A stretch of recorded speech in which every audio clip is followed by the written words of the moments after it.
वर्णानामर्थसंहानां रसानां छन्दसामपि मङ्गलानां च कर्तारौ वन्दे वाणी विनायकौ भवानी शङ्करौ वन्दे श्रद्धा विश्वासरूपिणौ याभ्यां विना न पश्यन्ति सिद्धास्वान्तस्थमीश्वरम् वन्दे बोधमयं नित्यं गुरुं शङ्कररूपिणम् यमाश्रितो हि वक्रोऽपि चन्द्रः सर्वत्र वन्द्यते सीतारामगुणग्राम पुण्यारण्यविहारिणौ वन्दे विशुद्धविज्ञानौ कवीश्वरकपीश्वरौ उद्भवस्थितिसंहार कारिणीं क्लेशहारिणीं सर्वश्रेयस्करीं सीतां नतोऽहं रामवल्लभाम् मायावशवर्ति विश्वमखिलं ब्रह्मादिदेवासुराः यत्सत्त्वादमृषैव भाति सकलं रज्जौ यथा हेर्भ्रमः यत्पादप्लव एक एव हि भवाम्भोधे स्थितिशावताम् वन्देऽहं तमशेषकारणपरं रामाख्यमीशं हरिम् नानापुराणनिगमागमसम्मतं यत् रामायणे निगदितं क्वचिदन्यतोऽपि सुखाय तुलसी रघुनाथ गाथा भाषानिबन्धमतिमञ्जुलमातनोति यस्याङ्के च विभाति भूधरसुता देवापगामस्तके भाले बालविधुर्गले च गरलं यस्योरसि व्यालरार् सोऽयं भूतिविभूषणः सुरवरः सर्वाधिपः सर्वदा शर्वः सर्वगतः शिवः शशिनिभः श्रीशङ्करः पातु माम् प्रसन्नतायान्नगताभिषेकतः तथा न मम्लेव न वासदुःखतः मुखाम्बुजः श्रीरघुनन्दनस्य मे सदास्तु सामञ्जुलमङ्गल नीलाम्बुजश्यामलकोमलाङ्गम् सीतासमारोपितवामभागम् पाणौ महासायकचारुचापम् नमामि रामं रघुवंशनाथम् भूपमनोरथ सुभगबनो भूपमनोरथ सुख सुबिहंस समाजो सुख सुबिहंस भिल्लिनि जिमि छाड़न चहती भिल्लिनि जिमि बचन भयंकर बाजो भचन सुनहु प्राण प्रिय भावत जी का सुनहु प्राण प्रिय भावत जी देहु एक बर भरत ही टीका दे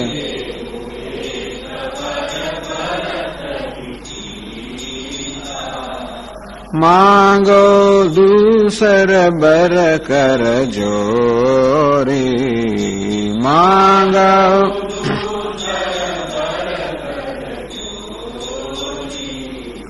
पुरवहु नाथ मनोरथ मोरी पुरवहु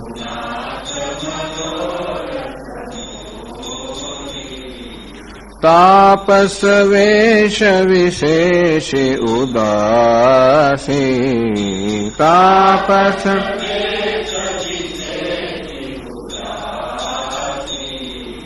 14-22 राम बनवासी 14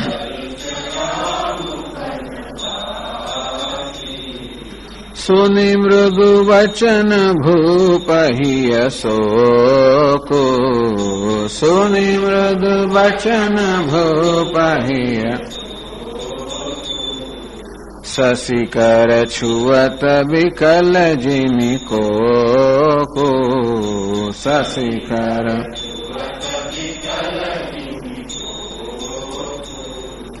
गयउ सहमी नहीं कछु कही आवा गय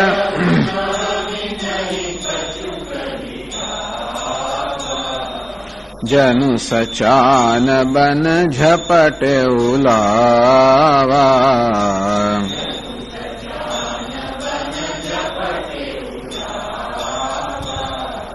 बिबरन भयउ निपट नर पालो बिबरन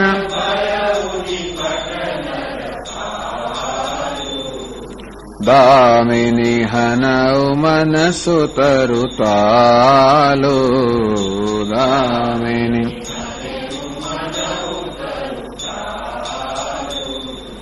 माथे हाथ मुदी दो लोचन माथे हाथ मुदी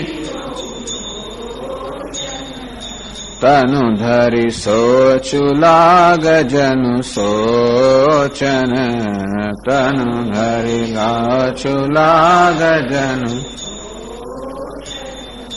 मोर मनोरथ सुर तरु फूला मोर मनोरथ सुर तरु भरत करि निजि मिहते समूला भरत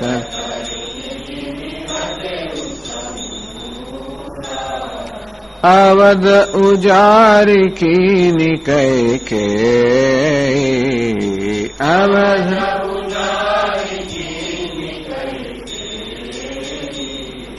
दीनिसि अचल विपति कैने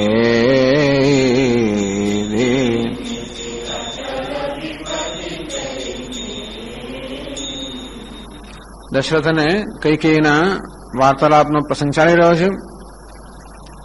જયારે રામચંદ્ર રાજ્યાભિષેક કરવાનો તો બીજા દિવસે આગલે દિવસ સાંજે દશરથ રાજા ખૂબ આનંદમાં કૈકેયીના મહેલમાં ગયા. એકદમ સારા સમાચાર આપવા કે હે કૈકેયી, જે તને અત્યંત પ્રિય છે એવી વસ્તુ બની રહી છે, અર્થાત રામચંદ્રજીને કાલે રાજ્યાભિષેક થવાનો છે. એને કૈકેયી ખૂબ ખુશ થશે અને એટલે ખૂબ ખુશ થતા હતા એના મહેલમાં ગયા. પરંતુ કૈકેયી કેવી છે? મૂર્તિમંત નિષ્ઠુરતા. દશરથ કેવા છે? મૂર્તિમંત સ્નેહ. જેને સ્નેહ નિષ્ઠુરતાની પાસે ન ગયા હોય. અને જ્યાં ગયા ખબર પડી કરે કૈકેયી તો છે નહીં, અને સમાચાર જાણે એમના સેવકો પાસેથી કે તો કોપ ભવનમાં ગઈ છે. રાજા એકદમ જ ડરી ગયા, એક પગલું પણ આગળ ના પડે. કૈકેયી ખૂબ જ ડરતા હતા. જોકે અત્યારે એમને એમ કહે કૈકેયી કોઈ રીતે દિશાઈ ગઈ હશે, કે આ કોઈ પ્રેમની કોઈ લીલા હશે એમ માનીને, અને છતાં પણ કૈકેયી ક્રોધમાં આવી ગઈ છે, જાણે ખૂબ ડરતા હતા. અને છતાં ડરતા ડરતા એના કોપ ભવનમાં ગયા. અને કૈકેયીના હાલ જોઈને અત્યંત એના દારૂણ દુઃખ થયું કે એ જમીન પર પડી ગયા છે. એને પોતાના બધા અલંકારો આજુબાજુ ફેંકી દીધા છે. જૂના અને એકદમ જાડા પાડા એવા વસ્ત્રો પહેરી લીધેલા છે. તુલસીદાસજી કહે છે કે કૈકેયીની દશા કેવી છે? જાણે કૈકેયી તો એમ કહી રહ્યો રાજાને કે ભલે તમારે દાસી બનાવવામાં આવો છે, લઉં દાસી બની ગઈ. પણ દશરથ જયારે તુલસીદાસજી કહે છે કે કૈકેયીની દશા કેવી છે? અત્યારે એ કુમતી છે કૈકેયી, અને કુવેશ અત્યંત દુષ્ટ વેશ, ખરાબ વેશ ધારણ કર્યો છે. જેને ભવિષ્યના એંધાણ ન હોય, ભવિષ્યમાં જે વિધવા થવાની છે એ વૈધવ્યનો વેશ જાણે ધારણ ન કરે હોય. રાજા એકદમ નજીક ગયા, પ્રેમ છે અત્યંત કોમળ વાણી બોલ્યા, હે કૈકેયી, શા માટે તું રિસાઈ ગઈ છે? પણ તુલસીદાસ કઈ તો જાણે પેલી સર્પિણી સમાન છે, રાજાને સ્પર્શ પણ ના કરવા દે. સર્પિણીને 2 જીખવા હોય અને એને 2 ડંખ હોય, તેમ એની 2 ઈચ્છાઓ જે છે કે ભરતને રાજ્ય મળે અને રામ વનવાસ જાય, એ 2 ઈચ્છાઓ જાણે કે પેલી એની 2 જીભ સમાન હોય સર્પિણીની, અને એને જે 2 વરદાન આપવામાં આવે છે એને 2 ડંખ સમાન હોય. આમાં ડંખથી સર્પિણી પોતાનો શિકાર દશરથ રાજા એની સામે અત્યંત ક્રોધભરી નજરે જોઈ રહી છે અને મર્મ સ્થાન પર કેમ પ્રહાર ડંખ મારો એ માટેની બરોબર લાખ શોધી રહી છે. અને તુલસીદાસજી કહે છે કે અરે રે રાજા આવું ખરેખર આ સમજી શકતા નથી. એમને એમ કઈ ખરેખર રિસાઈ ગઈ છે, એને કામનો પ્રભાવ માને છે. અને દશરથે વારંવાર કહે છે, ખૂબ બધા સરળ બહુ અને કોમળ શબ્દોમાં અને પ્રિય લાગે એવા શબ્દોમાં કઈ કહે છે કે શા માટે તું ગુસ્સે થઈ છે? તને શું, તને કોઈ તારું ખરાબ કર્યું છે?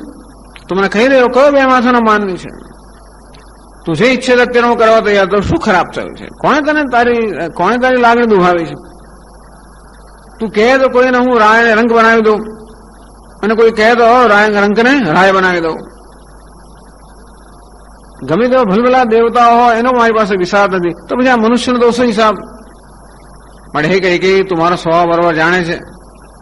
જેમ ચકોર પક્ષી હોય એ હંમેશા ચંદ્રમાનું પ્રેમી હોય, તેમ મારું મન પણ હંમેશા તારા પ્રેમમાં જ હોય છે. અને માટે હું, મારા પુત્ર, પરિવાર, સ્વજનો, સર્વસ્વ બધું તારું છે. જો તને એમ લાગતું હોય કે આ બધું કહું છું એમાં ખરેખર હું કપટ કરી રહ્યો છું, તો રામના શપથ ખાઈને કહું છું કે આમાં કોઈ પ્રકારનું કપટ નથી, હું એકદમ સાચું કહી રહ્યો છું. અને માટે તું હવે આ બધો વેશ છોડી દે, બસ અલંકારો ધારણ કર અને હસીને તારા મનમાં જે હોય તે તું માંગી લે, પરંતુ આ ખરા વેશ, આ બધી વસ્તુ છોડી દે. આ જયારે કઈ સાંભળ્યું, બરોબર આ જ એનો મર્મસ્થાન.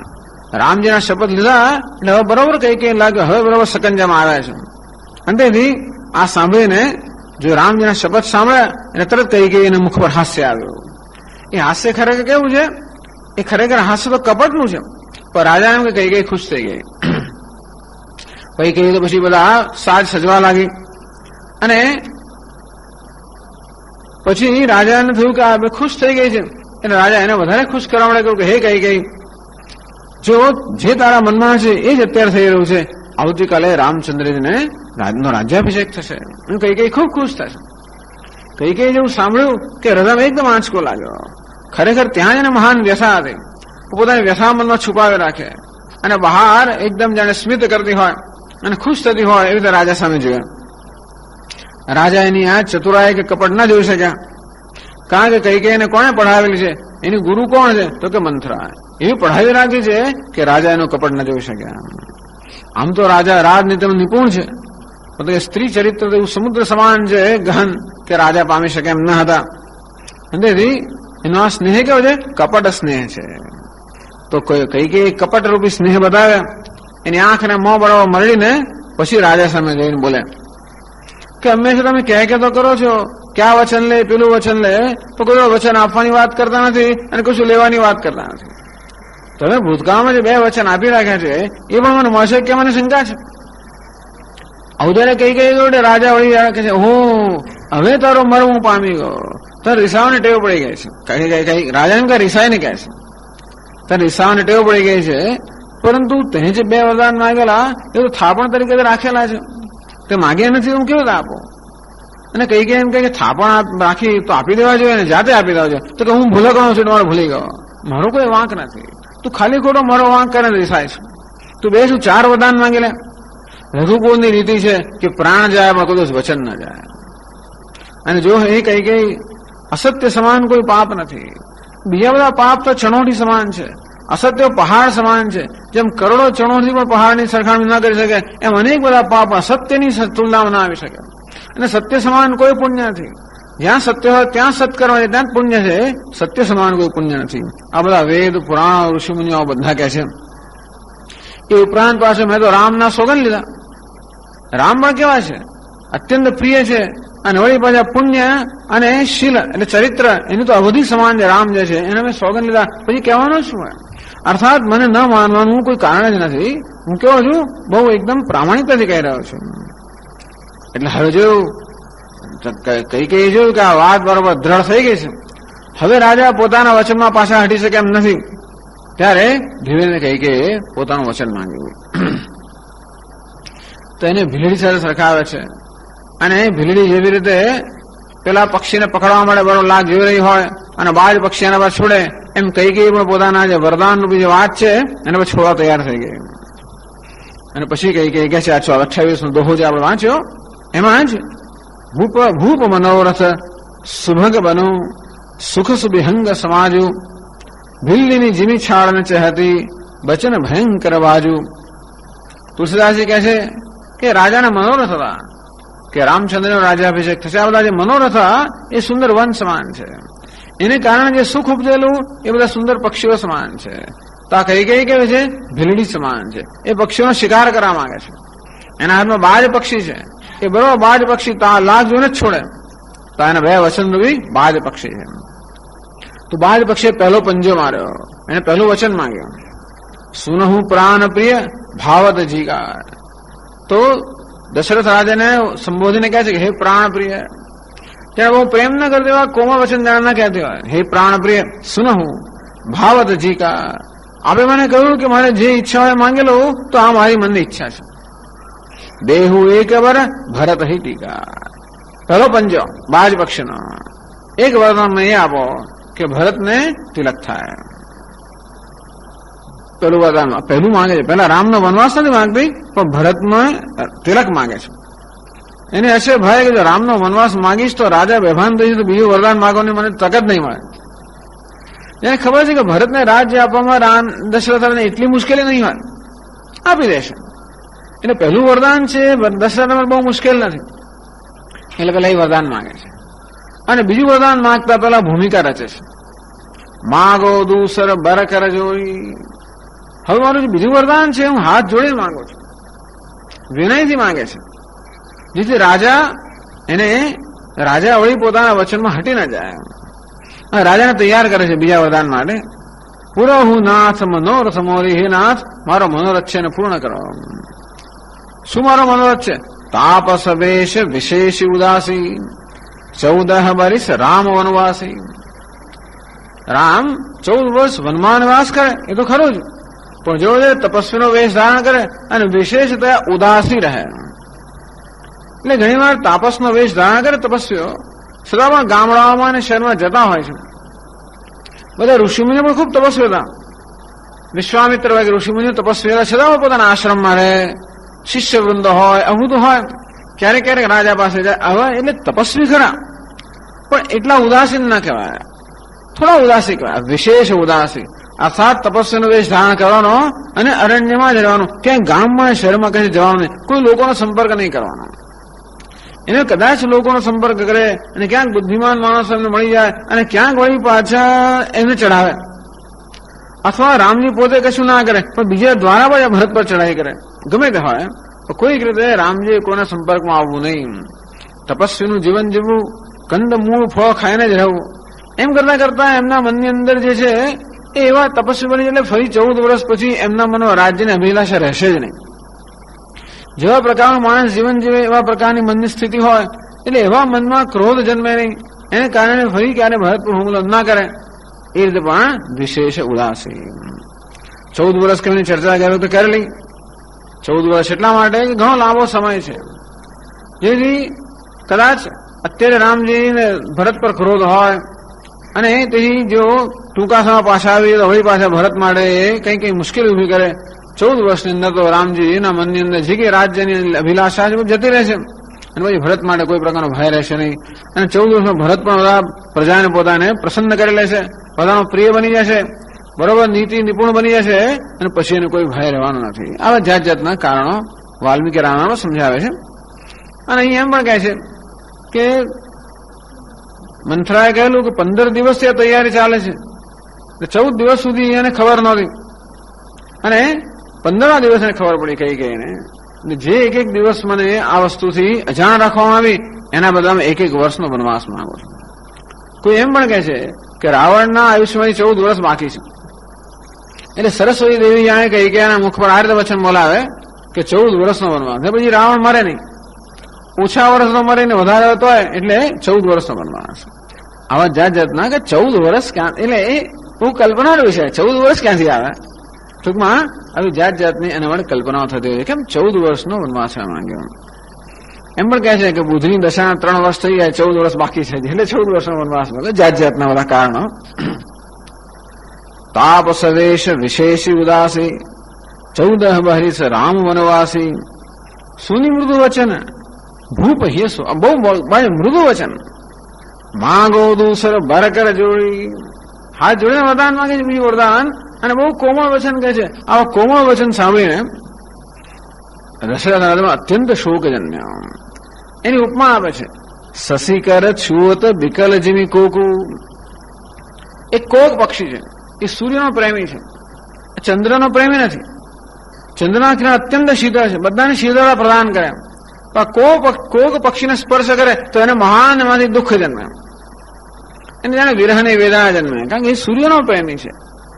તેમ આ કૈકેયીના વચન અત્યંત કોમળ છે, પેલા ચંદ્રના કિરણ સમાન. પણ દશરથ રાજા જે રામજીના પ્રેમી છે, એ સૂર્યના પ્રેમી. રામજી કેવા છે? સૂર્ય સમાન છે, સૂર્યના પ્રેમી છે, પણ એને કોક પક્ષી રખાવે છે.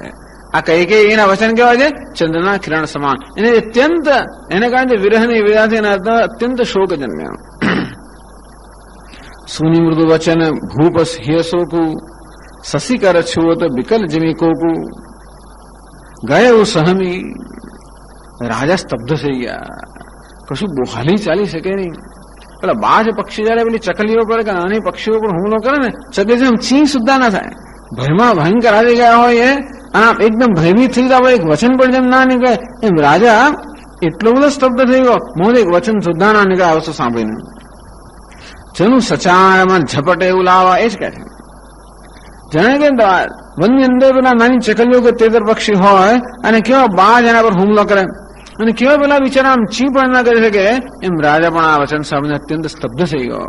કૈકેયીના વચન કેવા છે? બાજ પક્ષીની ઝપટ સમાન છે. બિબરન ભયવું નિપટ નરપાલુ. બિબરન એટલે વિવરણ, વર્ણ વગરના. રાજા એકદમ ફિક્કા પડી ગયા. નરપાલુ, રાજા એકદમ ફિક્કા પડી ગયા. દામિની હનવ મનસુ તરુતાલુ. જાત જાતની ઉપમા આપે છે. દામિની વીજળી, વીજળી જાણે કે તાડનું વૃક્ષ હોય ને વીજળી ના ત્રાટકી હોય. હવે જો તાડ વૃક્ષ પર વીજળી જયારે ત્રાટકે તો તાડનું વૃક્ષ જે હોય એને ખાલી ઉપર જ પાંદડા હોય, વચ્ચે કશું હોય નહીં. જે વીજળી ત્રાટકે એટલે એ તૂટી જાય સીધું, અને પછી તાડ વૃક્ષને કોઈ વાતનો ફરી ક્યારે પણ એનામાં પાંદડા આવે નહીં. આ બીજા બધા વૃક્ષ વીજળી ત્રાટકે તો થોડી ડાળીઓ જતી રહે, તો વૃક્ષનો નાશ ના થઈ જાય, વળી પાછું વૃક્ષને ફાળવાની શક્યતા છે. પણ તાડ વૃક્ષ છે એના પર વીજળી પડે એટલે વૃક્ષનો નાશ નક્કી થઈ ગયો. દશરથ કેવા છે? તાડ વૃક્ષ. તાડ વૃક્ષ ઊંચું હોય, સરળ હોય. દશરથ કેવા છે? ઊંચા છે, સીધા છે, સરળ છે. અને આના વચન કેવા છે? વીજળી સમાન એના પર ત્રાટક્યા. અંતેથી આ દશરથ રાજા ફરી ક્યારે ઉભા થવાના નથી. જેમ તાડ વૃક્ષ ના ઉભું થાય, દશરથ રાજા ફરી ઉભા નહીં થાય. એમને હવે લાગ્યું, પહેલું વચન જયારે માગ્યું કૈકેયીએ કે દશરથ કે ભરતને તિલક કરો, તો એમ કે ચાલો હશે આ પુત્ર પ્રેમ છે, માતાને પ્રેમ હોય. મને એમ કે ભાઈ એને ભરત કરતા રામ માટે વધારે પ્રેમ કરે એવું નહીં હોય, એને ભરત માટે પ્રેમ છે અને માટે પોતાના દીકરા માટે રાજ માંગે, સમજી શકાય, ચાલો આપી દઈએ.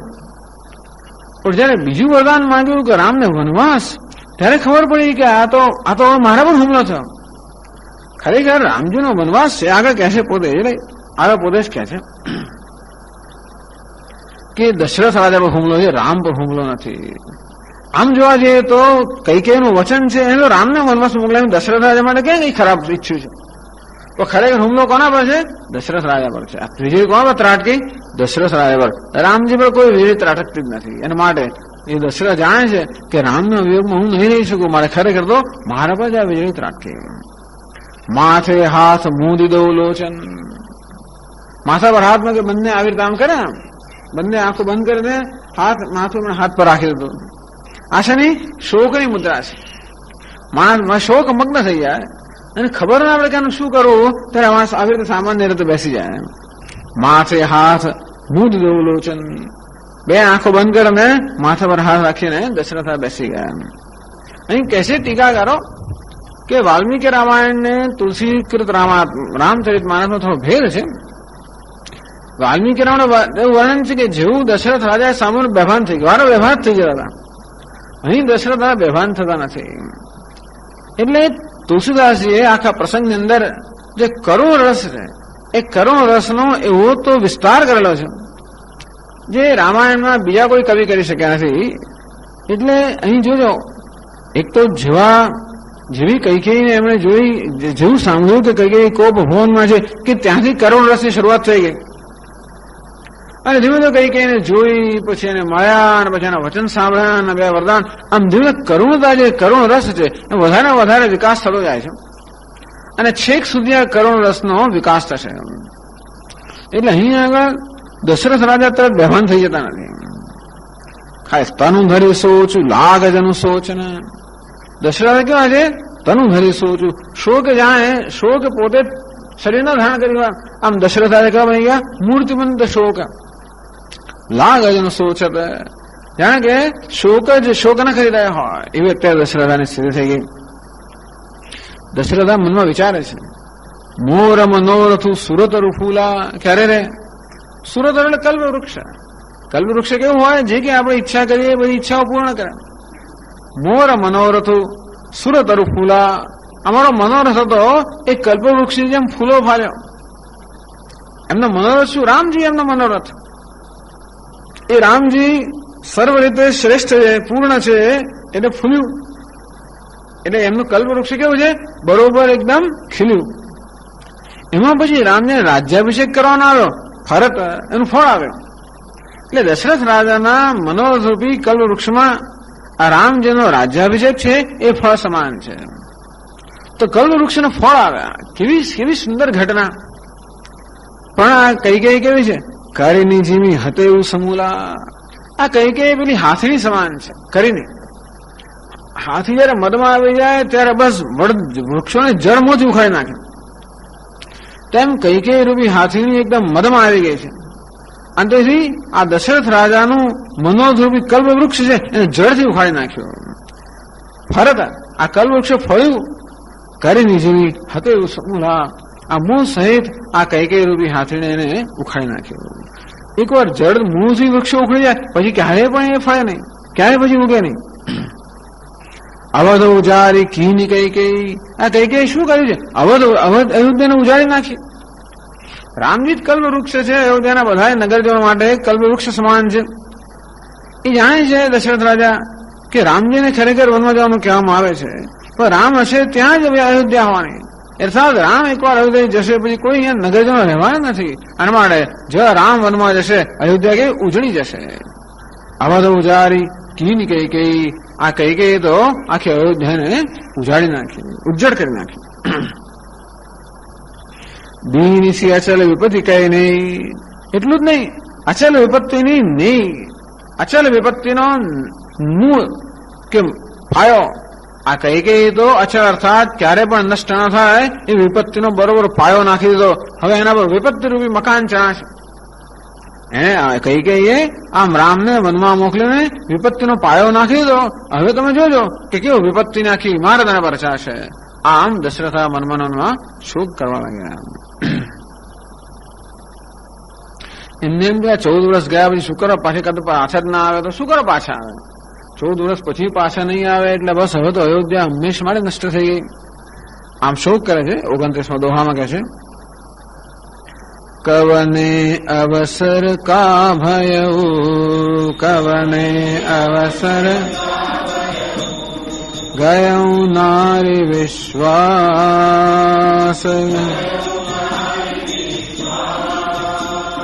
જોગ સિદ્ધિ ફલ સમય જીવી, જોગ જતિ અવિદ્યાનાશ, જતિ કવને અવસર કા ભયું. દશરથ અરે કેવો પ્રસંગ ને શું થઈ ગયું? ક્યાં રાજ્યાભિષેક ને ક્યાં વનમાં જવાનું? કેવો સમય અને શું થઈ ગયું? કે છે કેમ થયું? રાજાને આશ્ચર્ય થયું કેમ? અરે હું રાજા છું, રાજનીતિમાં ચૂકી કેમ ગયો? ભયો નારી વિશ્વાસ. આ કેમ થયું? આ નારીમાં વિશ્વાસ મૂક્યો એટલા માટે. વિશ્વાસો નૈવ કર્તવ્ય સ્ત્રીશુ રાજકુલેશુ છે. ક્યારે પણ સ્ત્રીઓમાં, હું ખાલી કહું છું એટલે મારો અભિપ્રાય માનો નહીં આને, પણ અમે જે લખ્યું છે એ પ્રમાણે વાંચ્યું ખાલી. વિશ્વાસો નૈવ કર્તવ્ય સ્ત્રીશુ રાજકુલેશુ છે. સ્ત્રીઓ અને રાજકુળનો ક્યારેય વિશ્વાસ ન કરો. આ રાજનીતિ છે. ટૂંકમાં રાજાઓ જયારે જયારે વ્યવહાર કરતા હોય તો જો રાજાઓ હોય, પ્રધાન હોય, જે કંઈ હોય, જયારે એ લોકો વાર્તાલાપ કરતા હોય, વાટાઘાટો કરતા હોય, વિશ્વાસો નહીં કરતા, કોનો વિશ્વાસ કરવો અને કોનો વિશ્વાસ ન કરવો આ જો સમજ ના હોય તો તમે ફસાવી જાય દુનિયામાં લોકો. તમે ફસાઈ જતા હોય છે. પણ રાજા ફસાઈ જાય તો એકલો રાજા ફસાતો નથી, આખું રાજ એની અંદર જાય. રાજા તો રાજનીતિનો કુશો હોવો જ જોઈએ. આપણે તો ઠીક છે માનો ચાલો કઈ આપણું વ્યક્તિગત કશું થાય, પણ રાજ વિશ્વાસો રાજનીતિ છે કે વિશ્વાસ ન કરવો જોઈએ. અને છતાં પણ એક સ્ત્રી પર વિશ્વાસ કરો. એની કારણે શું હતું અને શું થઈ ગયું. મહારાજ તો બિચારા કઈ પાસે કેમ આવ્યા? ખુશી સમાચાર લઈને આવ્યા. એમને એમ કઈ તો રામજી સૌથી વધારે પ્રિય અવિશ્વાસ હતો, જાણીતું હતું. કઈ પોતે જ કહેલું કે હું કહું છું કે રામજીને ક્યારે રાજ્યાભિષેક કરો છો. આમ કઈનું વચન હતું ભૂતકાળમાં એને રામજી સૌથી વધારે પ્રિય હતા, એ માનો વિશ્વાસ કરો. એટલે જયારે કઈ આવું બધું જાતજાતનો વેશ ધર્યો તો રાજાને એમ કહેતા રીસ ચડાવી લે છે, આ તો ખાલી આમ છે. એટલે નહીં તો રાજા જોઈ શક્યા હોત. જો એ વિશ્વાસ ન કર્યો તો રાજા જોઈ શક્યા હોત કઈ કરામત રહેલી છે, કયું કપટ રહેલું છે. પણ રાજાએ વિશ્વાસ કર્યો માટે કપટ ન જોઈ શક્યા. તો આ દશરથ રાજા જે છે એની પરિસ્થિતિ છે એને સરખાવે છે તુલસીદાસજી. જોગ સિદ્ધિ ફલ સમય જીમી જતી અવિદ્યાનાશ. જેમ કે જતી એટલે યતિ યોગી હોય, એ યોગી જયારે મહાન યોગ સાધના કરી રહ્યા હોય, આ યોગ સાધનાની જયારે એની પરાકાષ્ઠા આવે, એની સિદ્ધિ, યોગ સાધન સિદ્ધિ ગઈ પુરુષ પ્રકૃતિ વિવેક. તો પતંજલિ મહર્ષિ કહે છે કે ત્યારે દ્રષ્ટુ સ્વરૂપે અવસ્થાનમ. જયારે આ રીતે ચિત્તવૃત્તિ નિરોધ થાય ત્યારે જે દ્રષ્ટા જે છે અથવા યોગી જે છે એ પુરુષ અને પ્રકૃતિનો વિવેક કરીને પોતાના સ્વરૂપમાં નિષ્ઠા પ્રાપ્ત કરે છે. આમ જ્ઞાન રૂપી દીપક એના હૃદયમાં પ્રગટે છે. આ પ્રકારની યોગની સિદ્ધિ છે, અર્થાત આત્મજ્ઞાન યોગની સિદ્ધિ છે. તે જ વખતે અવિદ્યા આવીને આ બધી વસ્તુઓને ના અવરોધ કરતી હોય છે. કહે છે આગળ જ આ રામચરિત માનસમાં જ કહે છે, છોરદ ગ્રંથિ જાની ખગરાયા. તો ત્યાં કાક વસુંડી ને ગરુડજીનો સંવાદ છે. કાક વસુંડી ગરુડજીને કહે છે, હે ખગરાયા, હે પક્ષીરાજ, છોરદ ગ્રંથિ જાની અવિઘ્ન અનેક કરે તવ માયા. માયા જયારે જુએ છે કે ગ્રંથિઓ છૂટવાની તૈયારીમાં છે ત્યારે અનેક પ્રકારના વિઘ્ન લઈને આવતી હોય છે. કલબલ છલ કરી જાય સમીપા. ક થી બ થી છ થી ગમે તેમ કરીને યોગી નજીક જાય છે. અંચલ બાત બુઝાવહી દીપા. અને પોતા આંચળાથી પેલો જે દીપક છે એ દીપકની જે જ્યોત છે એને બુઝાવી દે છે, અથવા જ્ઞાન રૂપી દીપકની જ્યોતને બુઝાવી દે છે. ગ્રંથિ ન છૂટી મીટાસો પ્રકાશા. ગ્રંથિ ના છૂટી યોગીની એનો પ્રકાશ મટી ગયો, અથવા જ્ઞાનદીપ બુઝાઈ ગયો. બુદ્ધિ વિકલ ભાઈ વિષય બતાસા. બુદ્ધિ વિકલ બની ગઈ અને આ વિષય જે છે વિષયોનું જે આકર્ષણ છે એના પર સવાર થઈ ગયો. વિષય સમીર બુદ્ધિકૃત ભોરી. અને આ વિષયરૂપી પવનની અંદર એની બુદ્ધિમાં જે દીપક હતો જ્ઞાનનો એ નષ્ટ થઈ ગયો. એવી દીપકો બાર બહોરી. અને આ રીતે દીપની જ્યોત છે એ દીપની જ્યોત માયા આવે એટલે અજાજના આકર્ષણો લઈને આવે. બધાએ ગ્રંથોની અંદર કહેવામાં આવે છે. ભગવાન બુદ્ધને પણ જયારે એમની અંતિમ બોધ થયો પહેલા મારા કંઈક એને અનેક પ્રકારના એમના માર્ગમાં વિઘ્નો નાખવામાં આવ્યા. જીસસ ક્રાઇસ્ટ માટે પણ કહેવાય છે. એટલે કહેવાય છે કે આ રીતે આ માયા એક અથવા બીજા રૂપમાં જાણે યોગી સમક્ષ ના આવતી હોય અને માર્ગમાં અવરોધ ના મુકતી હોય, અને જે યોગીને તાવે થઈ ગયો તો વહી પાછો 84 લાખ યોનીમાં એને પડવાનું છે. એહી વિધિ દીપકો બાર બહોરી. તબ ફિર જીવ વિવિધ વિધિ પાવે સંસૃતિ ક્લેશ. બસ બિચારો જીવિત જે અનેક રીતે સંસારના ક્લેશને પ્રાપ્ત કરે છે. હરિ માયા દુસ્તર તરીને જાય બિહગેશ. હે ગરુડજી, આ હરિની માયા અત્યંત દુસ્તર છે, એ સરળતાથી તરી શકાય એમ નથી. એમ કહે છે ટૂંકમાં કે આ માયા જાણે કે યોગીના માર્ગમાં વિઘ્ન લાવીને એને સિદ્ધિમાંથી એને ભ્રષ્ટ ન કરી દેતી હોય. અંતે રીતે દશરથ રાજાને પણ આ સિદ્ધિનો સમય આવ્યો. કૈકેયીને માયા સાથે સરખાવી ગયો. એટલે સ્ત્રીલિંગમાં થયો ને એટલે એના અવિદ્યા સાથે સરખાવી અને એના માર્ગમાં જે વિરોધ આવ્યો એની વાત કરી.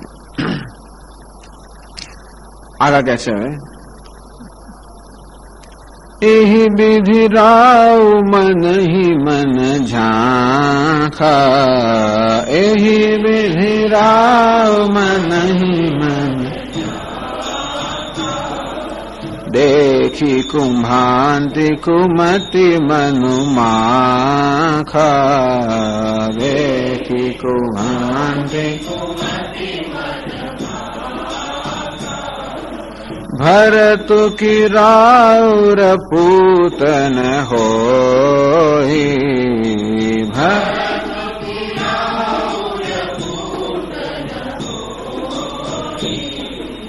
आनहु मोल बेसाही की मोही,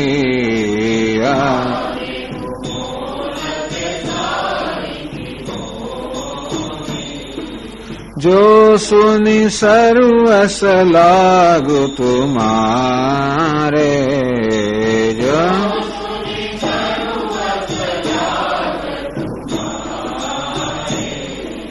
काहे न बोलहु बचनु संभारे,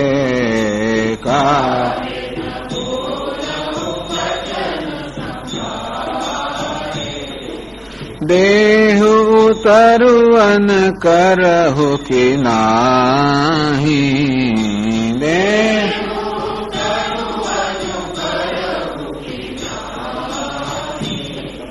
सत्य संध तुम रघुकुल माही, सत्य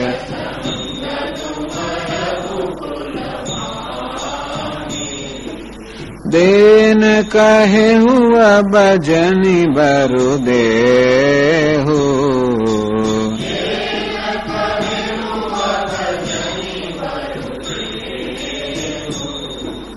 तजहु सत्य जग अपजसु लेहु,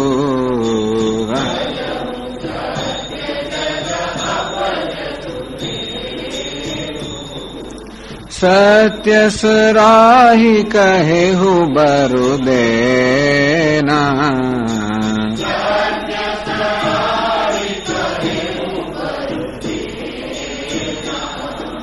जाने हु ले ही मांगी चबेना,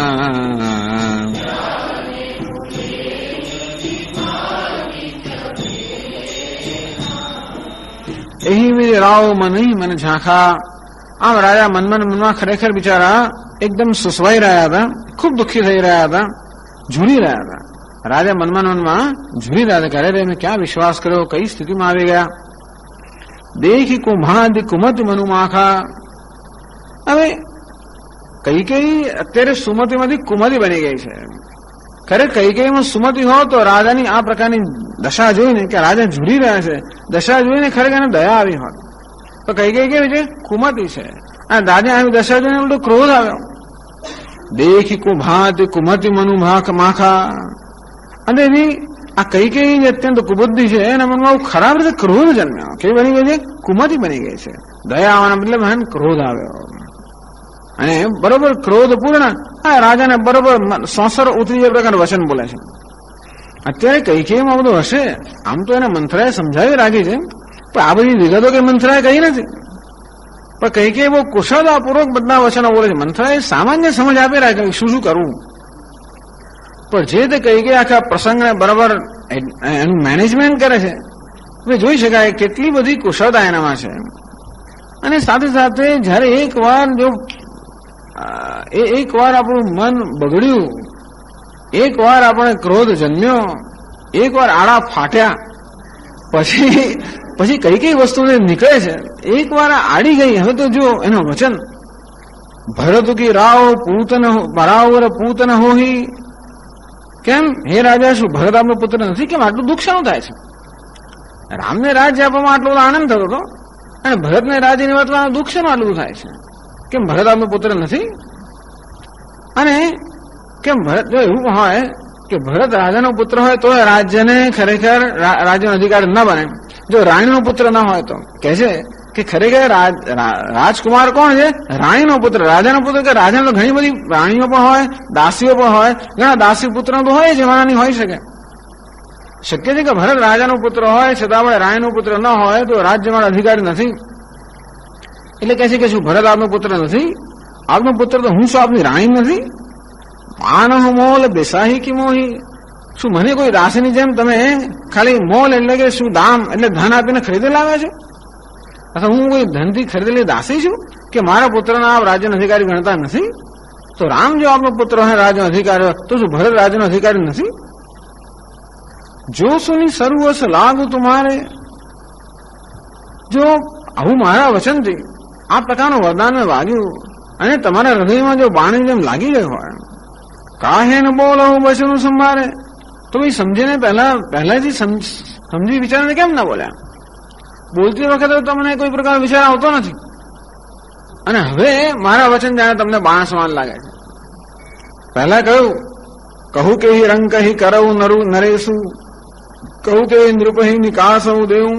આપે જ કહેલું હે કઈ મને કે કયા રંગને હું રાજા બનાવી દઉં, કયા રાજાના દેશ નિકાલ કરી દઉં, તું મને કે. હું કે એવું તો માંગતી નથી કે ભાઈ રંગના રાજા બનાવો. હું તો કહું છું કે આપનો પુત્ર ભરત છે ને રાજા બનાવો. આપે જે મને કહ્યું છે એટલું તો માંગતી નથી. અને કયા રાજાનો દેશ નિકાલ કરું? હું કઈ રાજાનો દેશ નિકાલ કરવાની વાત નથી કરતી, હું તો એક રાજપુત્રનો દેશ નિકાલ કરવાની વાત કરું છું. અર્થાત તમે જે આપેલું વચન એ તો બહુ મોટું હતું અને મેં તો થોડો વિચાર કરીને માંગ્યું છે. મેં કે એટલું બધું માંગ્યું નથી તારી પાસે, તો પહેલે વિચાર કેમ ના કર્યો? આમ બરોબર સોસરા વચન કહીને રાજા બિચારા શું બોલે? રાજા સ્તબ્ધ થઈ ગયા. રાજા બોલતા નથી એટલે કે છે દેહ ઉતરું. કઈ એમ છે કે જો કે વ્યવહાર થઈ ગયા ને કઈક પ્રાણ જતા રહેતા બધું જતું રહે છે એટલે દેહ ઉતરું. ઉત્તર આપો કે છે, ચૂપ કેમ રહો છો? એક વસ્તુ કહી દો, અનુકરહું કે નહીં. અનુકરહું ના બે અર્થ કરે. અનુકરણ અર્થાત તમે જે કહ્યું છે કરવા ઈચ્છો છો કે નહીં, અનુકરો એટલે ઇનકાર કરો તો કહી દો કે નથી કરવાનો. ક્યાં તો તમે કહી દો કે ભાઈ હું નથી કરવા માંગતો, કઈ વાંધો નહીં. જે કેવું હોય વાત ઉત્તર આપી દો, ચૂપ કેમ રહો છો? અને પણ દશરથ કે નહીં કરું એ પહેલા કઈ કે યાદ દેવડાવે છે. સત્યસંદ તુમ રઘુકુલ માહી, રઘુકુલ રીત સદા ચલી આઈ, પ્રાણ જાય વરુ વચન ન જાય. અને આપ તો કહ્યું કે રઘુની આ રીતિ છે. રઘુકુલ ના આપ છો સત્યસંદ અર્થાત સત્ય વચ્ચે સત્ય પ્રતિજ્ઞા છો, અથવા પોતાની પ્રતિજ્ઞા સત્ય કરવો એ રઘુકુલ ના વંશજોનો ધર્મ છે અને એમાં આપ તો શ્રેષ્ઠ છો. પણ આપ નક્કી કરો. તો એમ ના માનતો કે તમે મારો વચન હવે ભંગ કરશો તો તમે એમને જશો. અર્થાત તમારે પણ એની કિંમત ચૂકવવી પડશે. શું કિંમત ચૂકવવી પડશે? કહે છે દેને કહે હવે જની બરુ દેહું. દેને કહે પહેલા કહ્યું હું વરદાન આપીશ. મેં તો પહેલેથી કહ્યું કે વરદાન આપવાની વાત કરો છો અને પછી કશું આપવાનું થતું નથી. ત્યારે તમે કહ્યું કે ના ના 2-4 વરદાન માંગી લે ને. કહ્યું તો ખરું દેને કહે હવે જની બરુ દેહું. હવે ભલે હવે જની એટલે ના, હવે વરદાન ના આપો ના આપશો. કહ્યું તું તમે કે આપવાના છે, ના આપો તો ના આપશો. તજેહું સત્ય એટલે શું થશે? તમે સત્ય સંદ છો. તજેહું સત્ય જગ અપજસુ લેહું. ભલે જો સત્યનો ત્યાગ કરો અને આ જગતની અંદર અપયશ તમે ગ્રહણ કરો મને વાંધો નથી. કઈ જાણે છે કે એક વસ્તુથી દશરથ રાજા ડરતા હોય એ છે અપયશ. આ રાજાઓને પોતાનું સન્માન અને યશ બહુ પ્રિય છે. અંતેથી જે વસ્તુ જે માણસ સન્માનિત હોય એનું અપમાન થાય કે એનું મરણ સમાન છે. સંભાવિત કીર્તિ મરણાદ અતિરિચ્યતે. સંભાવિત હોય એની અકીર્તિ તો મરણ કરતા ખરાબ છે. દશરથ રાજા એ સહન નહીં કરી શકે એટલે કહે છે કે તમે વચનમાં આપ્યું છે કઈ વાંધો નહીં, જો તો તમે વચનમાં ભંગ કરો અને પછી અપયશ ગ્રહણ કરો.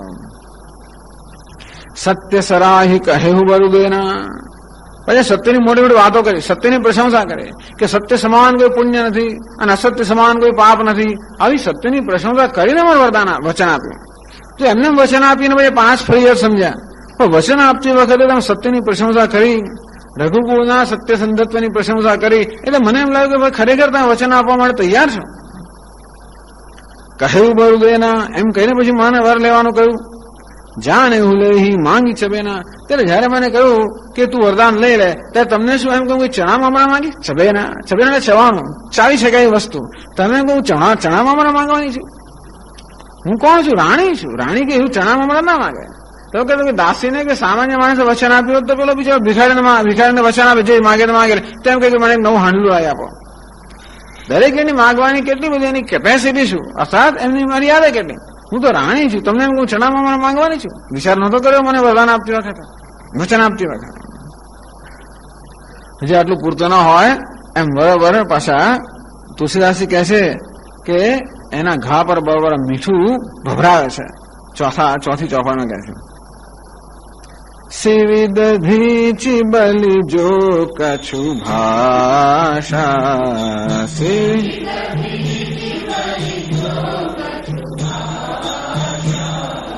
તનુ ધનુ તજેવ બચન પનુ રાખા, તનુ ધનુ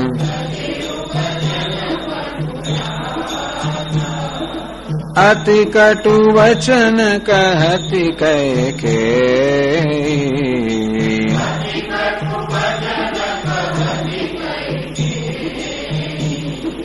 માનહુ લોન જરે પરદે,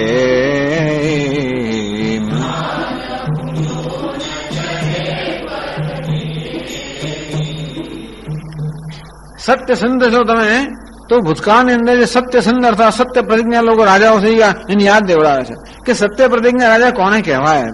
તમે સત્ય પ્રતિજ્ઞા હોવાની બધી વાતો કરો છો, પણ કોને કહેવાય? શિવી દધીચી બલી જો કશું ભાગા. શિબી રાજા, દધીચી રાજા, બલી રાજા, એને સત્ય પ્રતિજ્ઞા કહેવાય. શિબી રાજા કેવો હતો? મોટા અશ્વમેધ યજ્ઞ કરતો હતો, મહાન રાજા હતો. એને કઈ કેટલા 92 કેવા યજ્ઞ કર્યા, 93 યજ્ઞ કરવા તૈયાર હતો. ત્યારે ઇન્દ્રને ચિંતા થઈ. ઇન્દ્રને હંમેશા અશ્વમેધ યજ્ઞ ચિંતા થાય. 100 અશ્વમેધ યજ્ઞ થાય એટલે ઇન્દ્રનું પદ પ્રાપ્ત થાય. એટલે ઇન્દ્રને થયું કે આ ઇન્દ્રને ચિંતા થઈ, અને માટે કોઈ રીતે દધી આ જે શિબી રાજા છે એ શિબી રાજાને કોઈ તો મુશ્કેલી મૂકવા માટે એને અગ્નિ દેવતાને કહ્યું કે તું કબૂતર બની જાય. અને ઇન્દ્ર પોતે બની ગયો બાજ પક્ષી, અને બાજ પક્ષી કબૂતરની પાછળ પડામ ચાંચ મારતો જાય, અને કબૂતર દોડતું ભાગીને છેવટે આવીને શિબી રાજાના ખોળામાં જઈને પેલું કબૂતર પડ્યું. શિબી રાજાએ તરત એને રક્ષણ કર્યું. બાજ પક્ષીને કહે અરે રે તું આ કબૂતર હુમલો શું કામ કરે, જતો અહીંયાથી. બાજ પક્ષી કે કબૂતર મારો શિકાર છે, અને માટે મારે શિકારનો હુમલો કરવામાં તમને શું છે? તમે શા માટે મારા શિકારથી મને વંચિત રાખો છો? તો પછી શિબી રાજા કે ભલે ચાલો હું તને કહું, આ કબૂતર છે એનો શિકાર તો ના કરીશ, એને બદલે જે જોઈએ માંગી લે. તો પેલો કે ભાઈ તમારું માંસ મને આપો, કબૂતરના વજન જેટલું માંસ તમારું મને આપો તો મને વાંધો નથી. રાજા કે જરૂર. ત્રાજુ મંગાવવામાં આવ્યું, એક તાજો એક પલ્લામાં કબૂતર, બીજા પલ્લામાં પછી શિબી રાજાએ પોતાના અંગમાંથી ધીમે માંસ કાઢી બીજા પલ્લામાં મૂકવા માંડ્યું. તો ગમે તેટલું માંસ મૂકે તોય પણ એ કબૂતરના વજન જેટલું થાય જ નહીં. લગભગ આખું શરીર મૂક્યું. છેવટે રાજા પોતાનું મસ્તક કાપવા તૈયાર થઈ ગયો. જેવું મસ્તક છેદવા તૈયાર થયો તરત ઇન્દ્ર અને અગ્નિ બંને ત્યાં આગળ પ્રગટ થઈ ગયા અને આ શિબીને વરદાન આપીને ચાલી ગયા. આને સત્યસંધ કહેવાય. તનુ ધનુ, શિબીએ પોતાનું તન આપવા તૈયાર થઈ ગયો. અને તમને તો એવું કઈ માંગ્યું? તન મેં તો કઈ માંગ્યું નથી કે તમે તરત તન આપી દો. આને સત્ય પ્રતિજ્ઞા કહેવાય. દધીચીની વાત તો બધા જાણે છે. દધીચી ઋષિ એટલી તપશ્ચર્યા કરેલી કે કેટલાય વર્ષો સુધી એમના હાડકા જે છે એ આમ વજ્ર સમાન થઈ ગયેલા. એવી તપશ્ચર્યા કરેલી. ટૂંકમાં પ્રાણ હાડકામાં જ રહી ગયો, બીજું કઈ હતું જ નહીં એમના શરીરમાં. પ્રાણ હાડકામાં રહી ગયો. હાડકા એટલા બધા મજબૂત થઈ ગયા. હવે જયારે ઇન્દ્રને વૃત્રાસુર સામે લડવાનો પ્રસંગ આવ્યો અને કોઈ રીતે ઇન્દ્ર વૃત્રાસુરનો જયારે એને હરાવી ન શક્યો ત્યારે દેવતાઓ બધા પછી વિષ્ણુ ભગવાન પાસે ગયા અને વિષ્ણુ ભગવાન ઉપાય બતાવ્યો કે તો જો તમે બધા લોકો દધીચી ઋષિ પાસે જાઓ અને એ જો તમને એમના હાડકા આપવા તૈયાર થાય તો પછી એમાંથી વિશ્વકર્મા એવું આયુધ બનાવી શકે જેનાથી વૃત્રાસુરનો નાશ થાય. એ સિવાય વૃત્રાસુરનો વધ થાય એમ નથી. દેવતાઓ તો બધા સ્વાર્થી જવા છે. પોતાનો પ્રાણનો પ્રશ્ન આવે ત્યારે એટલે દેવતાઓ ઇન્દ્ર અને બધા દેવતાઓ દધીચી ઋષિ પાસે આવ્યા. અને સાબરમતીનો આશ્રમ જે ત્યાં દધીચી ઋષિનો આશ્રમ હતો કહેવાય છે નજીકમાં. અને દેવતાએ વિનંતી કરી કે હે મહર્ષિ, આ રીતે અમે આવા મહાન સંકટમાં છીએ, અને માટે અમે આપનો દેહ માગવા માટે આવ્યા છીએ. જરૂર છેલ્લા દેહનો તો દેહ તો ક્યારેક તો મારો વિદાય લેવાનો જ છે ને, પણ આથી વધારે સારો શું ઉપયોગ થઈ શકે, એમ કરીને પોતાનું તન આપી દીધું. બીજું પણ એમ કહેવાય છે કે દેવતાઓએ પોતાના બધા અસ્ત્રો શસ્ત્રો જે છે ને એ દધીચી ઋષિ પાસે થાપણ રાખેલા, કંઈક રાખીને ગયા છે. તો આખો દિવસ પેલા અસુરો આવીને દધીચી ઋષિને રંજાડ કરે, એટલે દધીચી ઋષિ બધા અસ્ત્રો આરોગી ગયા. આરોગ્ય પચી ગયા, બધું થઈ ગયું. પછી જયારે દેવતાઓ માંગવા આવ્યા એમના અસ્ત્રો કે એ તો હું પચી ગયા, મારા હાડકાને મળી ગયા છે, હવે તમારે જોઈતા હોય તો મારા હાડકા લેવા પડે. એટલે શું હાડકા લીધા. એમાંથી પછી વિશ્વકર્માએ વજ્ર બનાવ્યું, એમાંથી આ વૃત્રાસુરનો વધ થયો. એટલે કે જેવું આ દધી છે આવ્યું હતું, અને બલિરાજા સામે પણ કપટ કરવામાં આવ્યું હતું. અને બે પગલામાં જયારે આ લોક અને પરલોક બધું માફી લેવામાં આવ્યું, અને ત્રીજું પગલું મૂકવાની કોઈ જગ્યા ન આવી, ત્યારે બલિરાજા છેવટે પોતાના મસ્તક પર ત્રીજા ચરણ મુકાવડાયું. એમ કરીને પોતાનું તન અને ધન બધું આપી દીધું. તન અને ધન બંને આપી દીધા. તજેવું બચન પનું રાખા. ટૂંકમાં આ બધા ખરેખર સત્ય પ્રતિજ્ઞા કહેવાય, કે જયારે જરૂર પડે તન ધન બધું આપીને પણ એમણે પોતાની પ્રતિજ્ઞાને પાલન કર્યું. આમ અતિ કટુ વચન કહતી કઈ તમારી પાસે તન પણ માગ્યું નથી ને ધન પણ માગ્યું નથી ને કશું માગ્યું નથી ને એટલામાં તમે આટલા બધા હાલી ગયા. અતિ કટુ વચન કહતી કઈ અત્યંત કટુ વચન આ કઈ કહી રહી છે. માન હું લો અને જરે પર દઈ. જરે એટલે બળતા પર કે દાજવા પર. લોન એટલે મીઠું. જાણે કે દાજવા પર મીઠું નો ભભરાવતી હોય એમ અત્યંત કટુ વચન કઈ રાજાને કહી રહી છે. કે તમે મફતના સત્ય સંદર્ભ પોતાને કહેશો નહીં, ના કહેવો તો ના કહી દો. 30મા શ્લોક દોહામાં કહે છે, ધર્મ ધુરંધર ધીર ધરી ધર્મ નયન ઉઘારે રાય નયન શિરધુનિ લીન ઉસાસ અસી શિરધુનિ મારે સી મોહી કુઠાય.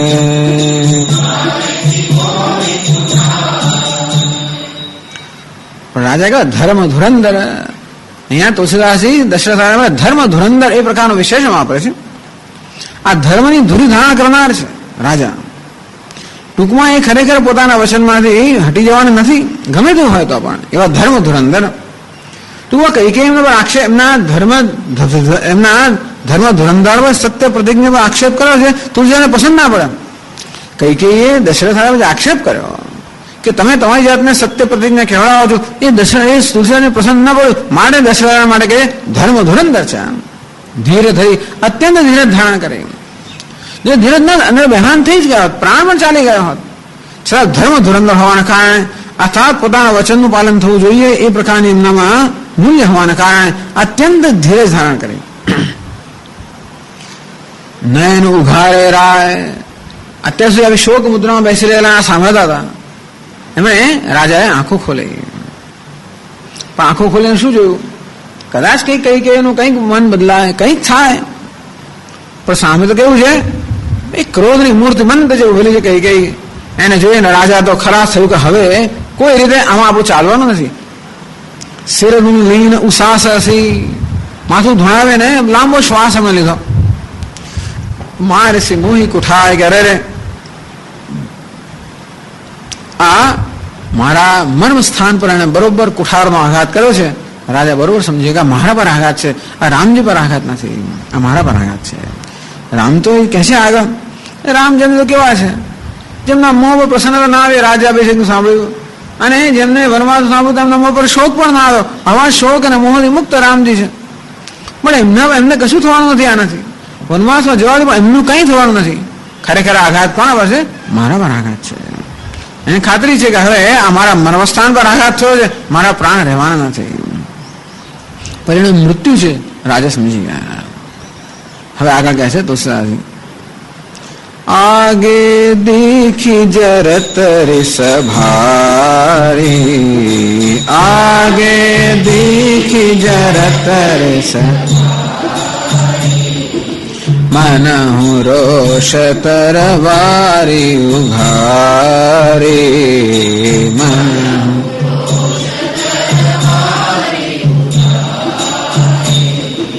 મૂઠિક બુદ્ધિ ધાર નિઠુરાય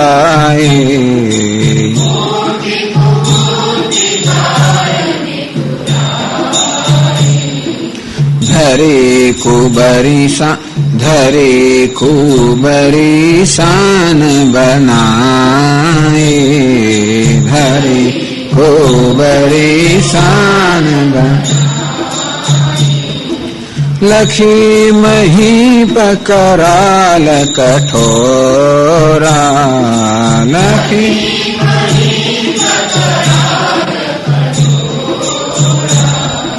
સત્ય કી જીવન લે મોરા સત્ય કી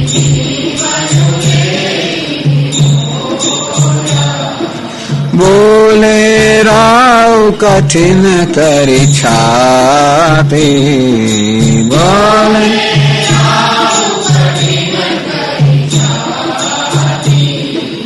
બાની સબિનયતા સુસોહાતે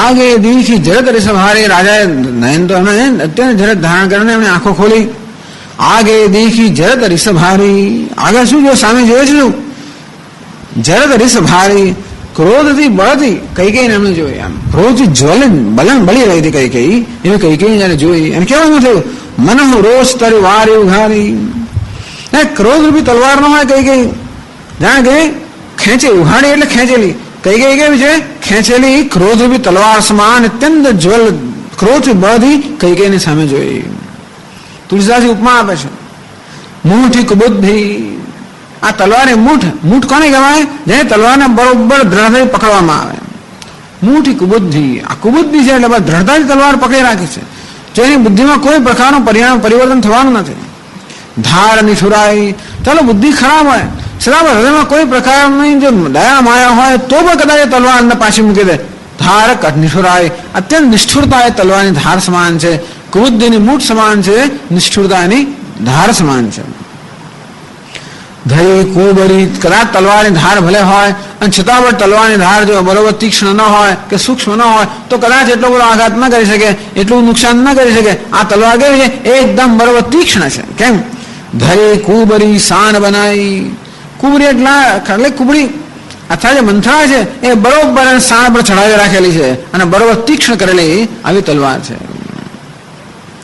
લખી મહી પર કરાળ કઠોરા હવે રાજા જોઈ શક્યા કરાળ કઠોરા આ ભયંકર જે તલવાર છે હવે રાજા જોઈ શક્યા કે આ તો ખરેખર ભયંકર તલવાર સમાન છે અને મારા મન સ્થાન પર આઘાત થયો થયો છે સત્ય કે જીવન લઈ મોડા માની ના શકે આ મારી પત્ની છે શું મારો પ્રાણ લેવાની છે એને કે નહીં કઈ કઈક હશે એની અંદર પણ ખરેખર શું ખરેખર અમારો પ્રાણ લઈ લેશે માની ના શક્યા એને કે આ તો એનો પુત્ર માટેનો પ્રેમ છે ગમે તે હશે પણ કોઈ તો મારો પ્રાણ લે એવી હદ સુધી જાય એવી કલ્પના પણ ન કરી શકે કે ખરે એવું લાગે છે ખરેખર મારો પ્રાણ લઈ લેશે બોલે રાવ કઠિન કરી છાતી પોતાની છાતીને અત્યંત હૃદયને અત્યંત કઠણ બનાવીને રાજા બોલ્યા અંદર તો મહાન શોક છે કદાચ મહાન ક્રોધ પણ હશે અને છતાંય પણ બાની સબીને તાસુ સુહાતી વિનય સહવાણી કહે છે એ જોવે છે કે અત્યારે તો વિનય જો નહીં રાખીએ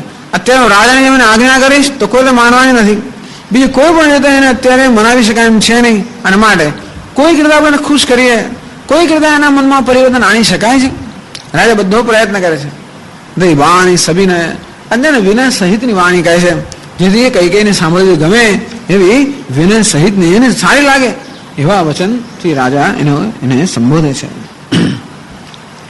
ક્રોધ કોઈને આવ્યો હોય જો તમે ક્રોધ કરો તો ખલાસ જ થઈ જાય કામ કાજ કોઈ સામેને ક્રોધ આવ્યો હોય તમે અત્યંત શાંત રહો અને ત્યાં વિનયપૂર્વક કરો તો એનો કદાચ ક્રોધ શાંત થઈ જાય અને માટે કૈકેયીના ક્રોધને શાંત કરવા માટે રાજા અર્થે એકદમ વિનય સહિતની વાણી બોલે છે કહે છે આગળ પ્રિયા વચન કસ કહસી કુભાતે, પ્રિયા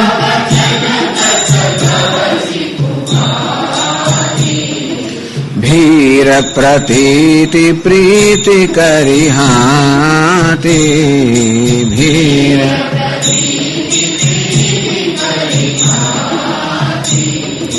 મોરે ભરતુ રામ દોઈ આખી, મોરે ભરતુ રામ દોઈ સત્ય કહું કરી શંકરુ સાખી,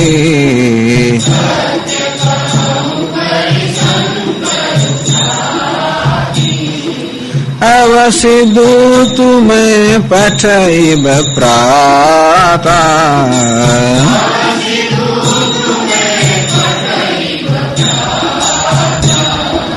એ અહીં બેગી સુનત દો ભ્રાતા, એ અહીં બેગી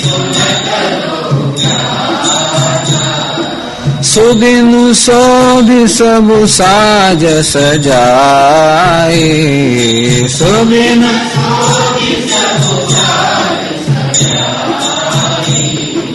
દેવ ભરત કહું રાજુ બજાય,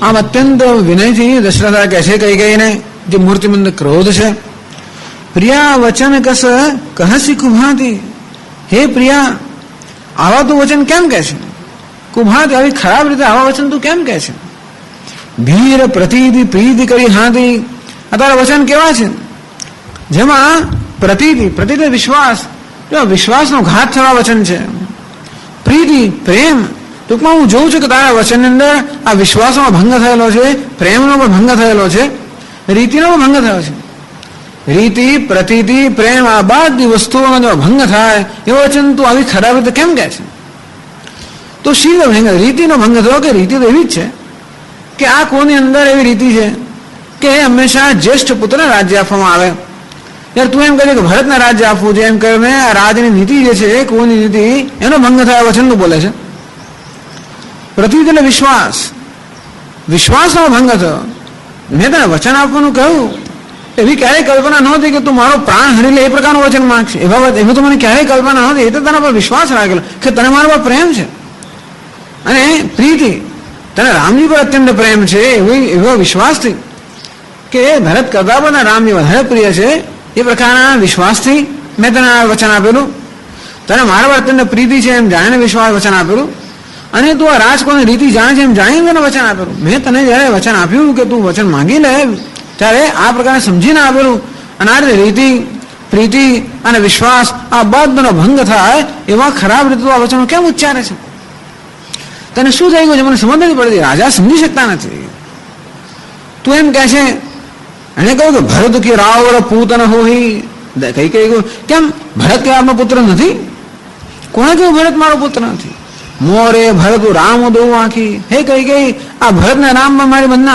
નેત્રો સમાન છે, ભરત પહેલો ભરત રામ દો આખી, મારે તો ભરત ને રામ બંને બે નેત્ર સમાન છે, મારો પુત્ર ન હોવાનો કે એના પ્રત્યે પ્રેમ ન હોવાનો સંભવ એમાં કોઈ પ્રશ્ન જ નથી, સત્ય કહો કરી શંકર આખી, અને જોવે છે કે તને મારો વિશ્વાસ નથી, અને માટે પાછા એને વચન વિશ્વાસ આપે છે, કારણ કે કઈ કહેલું કે આ તમે તો વચન આપો છો ને ભાઈ વચન પાડતા નથી વગેરે કહ્યું નથી, સત્ય કહો કરી શંકર સાખી, આ શંકર ભગવાનને સાક્ષી રાખીને કહું, શંકર ભગવાન કેવા છે, અંતર્યામી છે, સર્વજ્ઞ છે, બધું જાણે છે, મારા વચન વગર તને વિશ્વાસ ન આવતો પણ અંતર્યામી જે ભગવાન શંકર જે જાણે છે કે હું જે કહું છું એ સત્ય છે, અને માટે ભગવાનને સાક્ષી રાખીને કહું છું કે હું જે કહું છું એ સત્ય છે, કે ભરત મને એટલો જ પ્રિય છે જેટલા રામ પ્રિય છે, અવશ્ય દૂત મને પઠઈ પ્રાતા, જરાય ચિંતા ના કરીશ, જો પ્રાતઃકાળ થશે તરત હું દૂતને ત્યાં આગળ મોસાળ મોકલી આપીશ, કઈ દેશની અંદર, એ હઈ બે સુનત દઉં ભ્રાતા, અને જેવા સમાચાર મળશે કે બંને ભાઈઓ એકદમ વેગ ભેર અહીંયા આવી જશે પાછા, સુધીનું સોધી સબુ સાજ સજાય, બસ એક સારો દિવસ છે શુભ દિન, એ શુભ દિન બરાબર નક્કી કરીને સારી રીતે બધા સાજ સજાવીને દેવ ભરત કહું રાજ બજાય. તે માંગ્યું છે કે ભરતને રાજ જમાય, મને કોઈ વાંધો નથી. અરે બજાય એ ખૂબ બધા વાજા વગાડીને, ખૂબ ઢંઢરો પીઠાવીને અને ખૂબ માન મેર ભરતને રાજ્ય આપવામાં આવશે. જરાય ચિંતા ના કરીશ, મને કઈ વાંધો નથી. તે કહ્યું કે ભાઈ આપવો તો આપો કે ના આપું, કહું છું કે ભરતને રાજ્ય આપવામાં મને કોઈ પ્રકારનો વાંધો નથી. એનો ઉત્તર આપે છે, તમે ના આપો તો ના આપ્યું, તો કે નહીં હું આપું છું. અને આગળ ગયા છે દોહાની અંદર, લોભુન રામ હિ રાજુ કર, લોભુન રામ હિ बहुत भरत पर प्रीति, बहुत मैं बड़ छोट विचार जिय, मैं बड़ करत रहे नृप नीति, करत रहे लोभ ને રામ અહીં રાજ કરે. તને એમ લાગે છે કે રામ તને, તું શા માટે રામને વનમાં મોકલવા માંગે છે? એટલા જ માટે કે તને ભય છે કે કોઈ રીતે રામ આ ભરતના માર્ગમાં અવરોધરૂપ થઈ પડશે, માટે તું રામને વનમાં મોકલવા માંગે છે ને. એવું કોણ કરે? જેને રાજ્યનો લોભ હોય એવું કરે. જો જેને રાજ્યનો લોભ હોય જરૂર ભરતની ઉપર કે હું કઈ ને કઈ કાવતરું કરે. રામને કોઈ પ્રકારનો લોભ છે જ નહીં, માટે તારે ડર રાખવાની જરૂર. તું શા માટે રામને વનમાં મોકલવા માંગે? ભલે ભરતના રાજ્યમાં, રામને વનમાં મોકલવાની વાત શું કામ કરે છે? એ શું મળવાનું છે? રામને રાજાનો લોભ નથી માટે કોઈ રીતે ભરતને અવરોધરૂપ થવાનું નથી. ચાલો રામને રાજનો લોભ ન, પણ ભરત માટે દ્વેષ હોય તો ક્યાં તો રાજનો લોભ હોય તો પણ કરે, અથવા સામે ભરત ગમતો જ ના હોય, દ્વેષ તો પણ કદાચ એના માર્ગની અંદર અવરોધ લાવે. તો કે બહુ ભરત પર પ્રીતિ, તને તું જાણે છે કે રામને ભરત પર અત્યંત પ્રેમ છે. એટલે કોઈ રીતે ભરત માટે રામ એ ભયનું કારણ છે જ નહીં, અને મારે રામને વનમાં મોકલવાનું કોઈ કારણ જ નથી. તો પછી રામને કેમ રાજ આપો છો આપ? રામને રાજ તિલક આપવાનું કારણ શું? મેં બડા છોડ વિચારી છીએ, મારા હૃદયમાં મેં વિચાર કર્યો, સારું ખોટું બધું બરોબર વિચારીને કરત રહેવું નૃપ નીતિ. મેં સાચું ખોટું બરોબર મારામાં વિચારીને પછી મેં પોતે જ નક્કી કર્યું કે આજે રામને રાજ્ય તિલક મળવું જોઈએ, કારણ કે જ્યેષ્ઠ પુત્ર છે. અને રાજનીતિ એવી છે કે આજે રાજ્ય છે ને વિભાગ ન થાય તો છોકરાઓને વહેંચી આપો, તો છોકરાઓને રાજ વહેંચાય નહીં.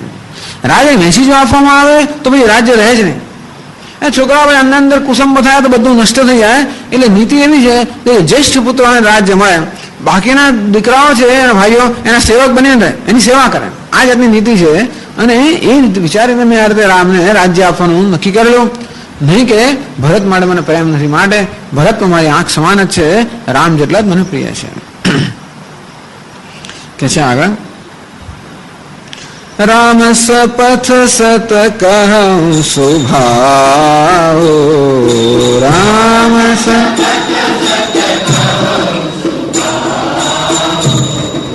राम मातु कछु कहे उनका, राम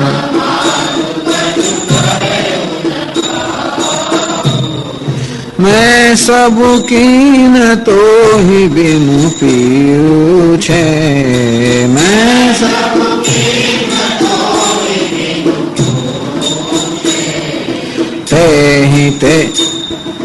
तेहि ते परे मनोरथ छूछे, तेहि ते परे मनोरथ छू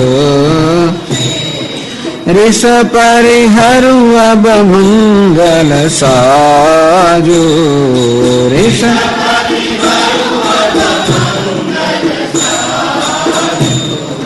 कछु दिन गए भरत जुवराजू,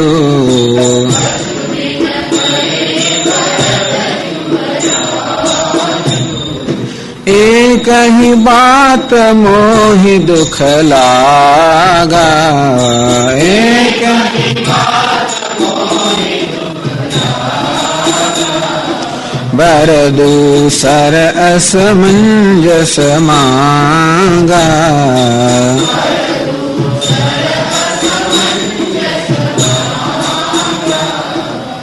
राम शपथ सत कहो स्वभाव.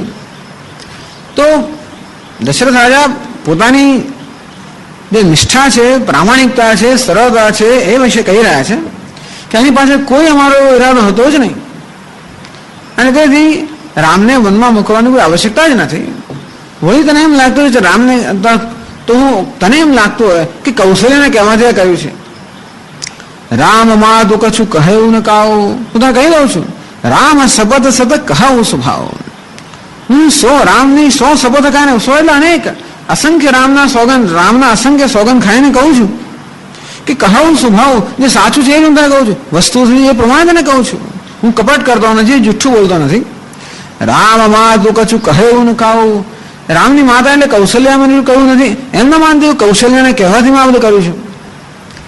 એટલે એને એમ કે જો તમે મને અંધારામાં રાખી, કૌશલ્યાએ કહ્યું મારા દીકરાઓને તમે મોસામાં મોકલી આપ્યા અને બરોબર મને ખબર ના પડે એ રીતે 15 દિવસે તમે આ બધી તૈયારી કરી રહ્યા છો. આવું કશું છે નહીં કે છે. કૌશલ્યાએ મને કંઈ કહ્યું નથી, મેં જાતે જ આ નિર્ણય લીધો છે. કૌશલ્યાને હમણાં જ ખબર પડી જેવી તને ખબર પડી. મેં સબુ કહીને પણ હવે કહે છે કે તકલીફ શું છે, મારી ભૂલ ક્યાં થઈ ગઈ. મેં સબુ કહીને તો ही બીનું પૂછે. હવે મને ખબર પડી કે ભૂલ થઈ ગઈ, આ બધું મેં તને પૂછ્યા વગર કર્યું, આ જ એક તકલીફ થઈ ગઈ. વાત સાચી જ છે. તે પડે એવો મનોરથ છું છે, અને એને કારણે આ બધા મારા મનોરથ એકદમ શૂન્ય થઈ ગયા. તને કહ્યા વગર મેં આ બધું કર્યું અને બધા મનોરથ પર પાણી ફરી વળ્યું.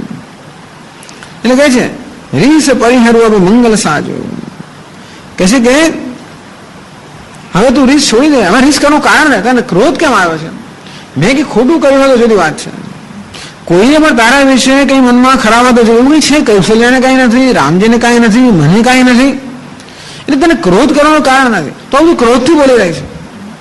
આના માટે દશરથ જાણે છે કે કોઈ ક્રોધ ઉતરી જશે તો કૈકેયીને પણ સમજ પડશે કે પોતે શું બોલી રહી છે. માટે કહે છે રીસ પરિહરવું, તો આ ક્રોધ છોડી દે, કાંઈ ક્રોધનું કારણ નથી. अब મંગલ સાજો. અને કૈકેયી પેલા અલંકાર સાજ્યા હતા રાજાને બરોબર વદાન માગવા માટે, રાજાના મનને તૈયાર કરવા માટે એને અલંકાર તો વસ્ત્રો બરોબર તો સજ્યા હતા. એટલે કહે અબ મંગલ સાજુ, હવે તો મંગળ સાજ સજ, કારણ કે હવે તો ભારતમાં રાજ્યાભિષેક થવાનો છે. કશું બની ગયે ભરત યુવરાજુ. હવે તો બહુ ચિંતાનો વિષય નહીં, થોડાક દિવસ થશે નહીં થાય અને ભરત યુવરાજ થઈ જવાનો છે. અને માટે તો મંગળ સાજ સજ. એક ही बात मोही दुख लागा. આ એક જ વાત મને દુઃખ લાગ્યું છે. વર દેવસર અસમંજસ માગા. આ બીજું વરદાન જે માંગ્યું કે રામને વનમાં મોકલવા તાપસ વેશમાં વગેરે, એ અસમંજસ, એમાં મને કોઈ પ્રકારની સમજ, કોઈ પ્રકારનો વિવેક કે કોઈ પ્રકારનું કારણ દેખાતું નથી. એ મને નિષ્કારણ દેખાય છે. ચાલો ભરત માટેના પ્રેમ સમજી શકાય, એને રાજ્ય મળે સમજાય, પણ એમાં રામને વનવાસ મોકલવાની પાસે કોઈ મને કારણ દેખાતું નથી. તો એમ માનતો હોય કે રામ કદાચ ભરતને માટે ભય ઉભો, તો એવું છે નહીં કે રામને રાજાનો કોઈ લોભ નથી. અને રામને ભરત અત્યંત પ્રિય હોવાને કારણે કોઈ તો ભરતનો અહિત કરે એવી સંભાવના જ નથી. અને માટે શા માટે તું રામને વનમાં મોકલવા માંગે છે, એની પાસે કોઈ કારણ મને સમજાતું નથી. એ નિષ્કારણ વસ્તુ કહે છે.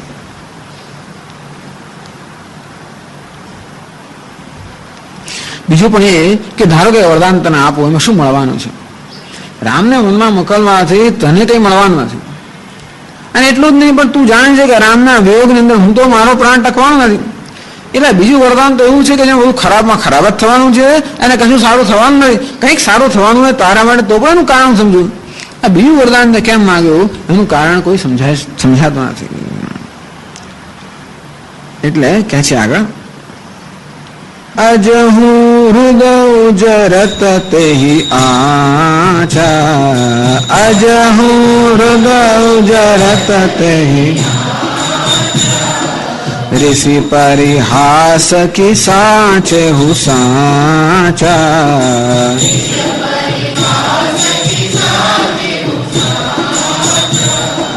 कहूँ तजिरो शुराम अपराधो.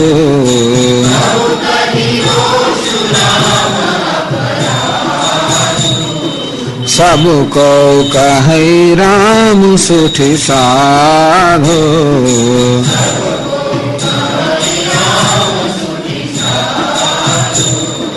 तुहु सराहसी करसी स्नेहो.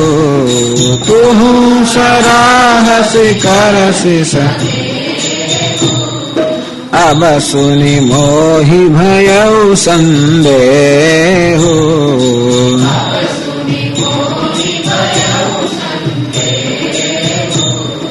જાસુ સુભાવ વરિહિ અનુકૂલા જાસુ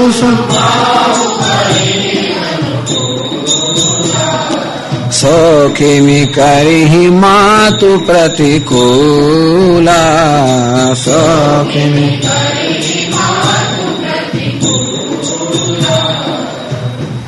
આજે હું હૃદય જરત તહી આછા એને કારણે હજી મારું હૃદય જલી રહ્યું છે કે ત્યાં બીજું વરદાન માંગ્યું.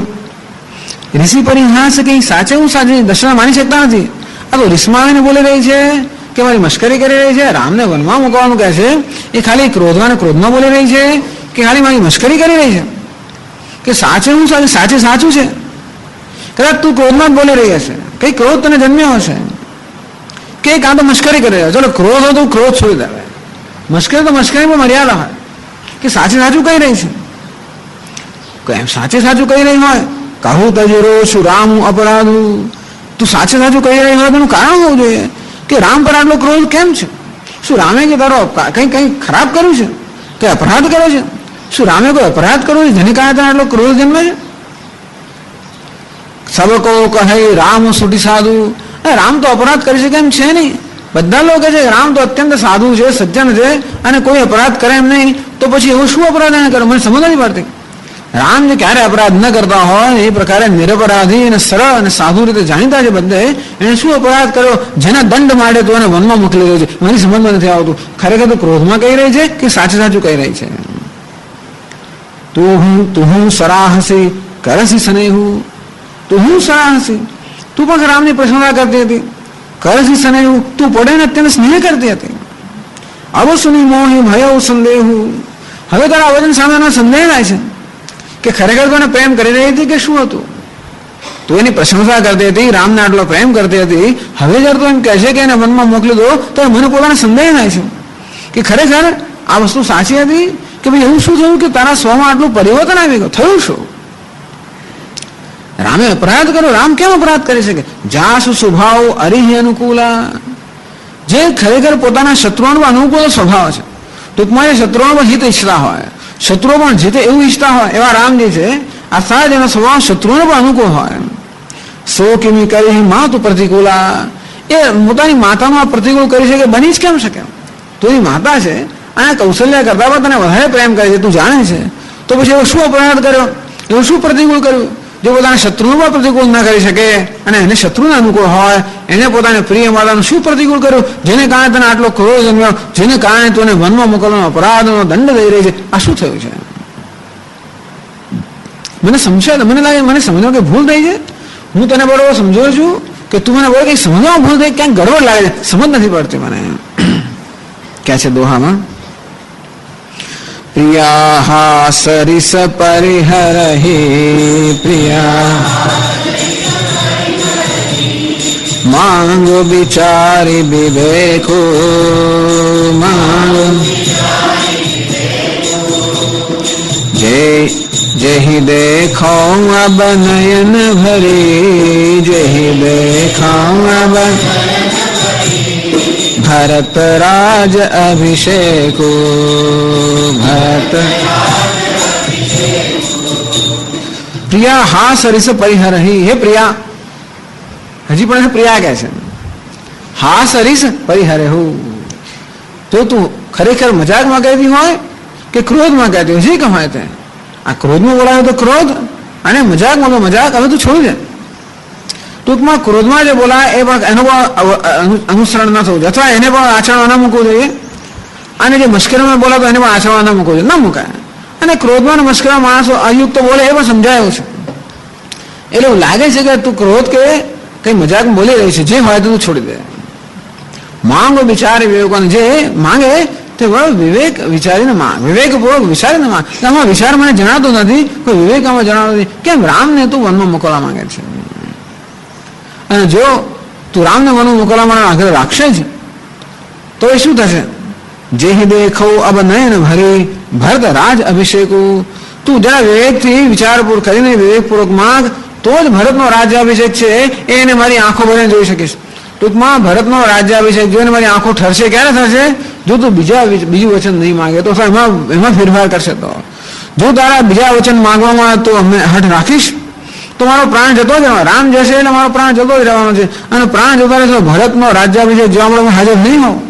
મને તો ઈચ્છતી હોય કે હું ભરતનો રાજ્યાભિષેક જોઉં, અમારી આંખો ઠરે, તો આ બીજું વરદાન છે, એના વિશે તું કંઈક વિવેક સમજીને માંગે. કે છે આગળ દશરથ રાજા પોતાની સ્થિતિ કહે છે. જીએ મીન બરુબારી લેના જીને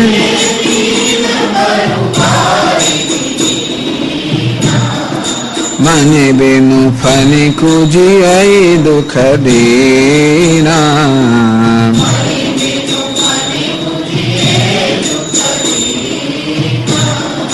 કહું સુભાવ ન છલો મન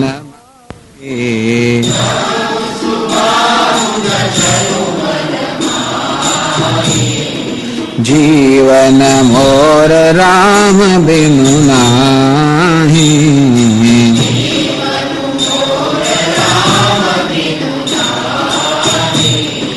સમુજ દેખો જીય પ્રિયા પ્રવીણા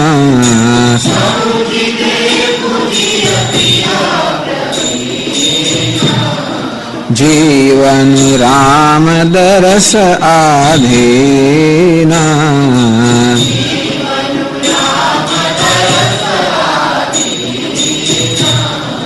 સુની મૃદુ બચન કુમતિ અતિ જરય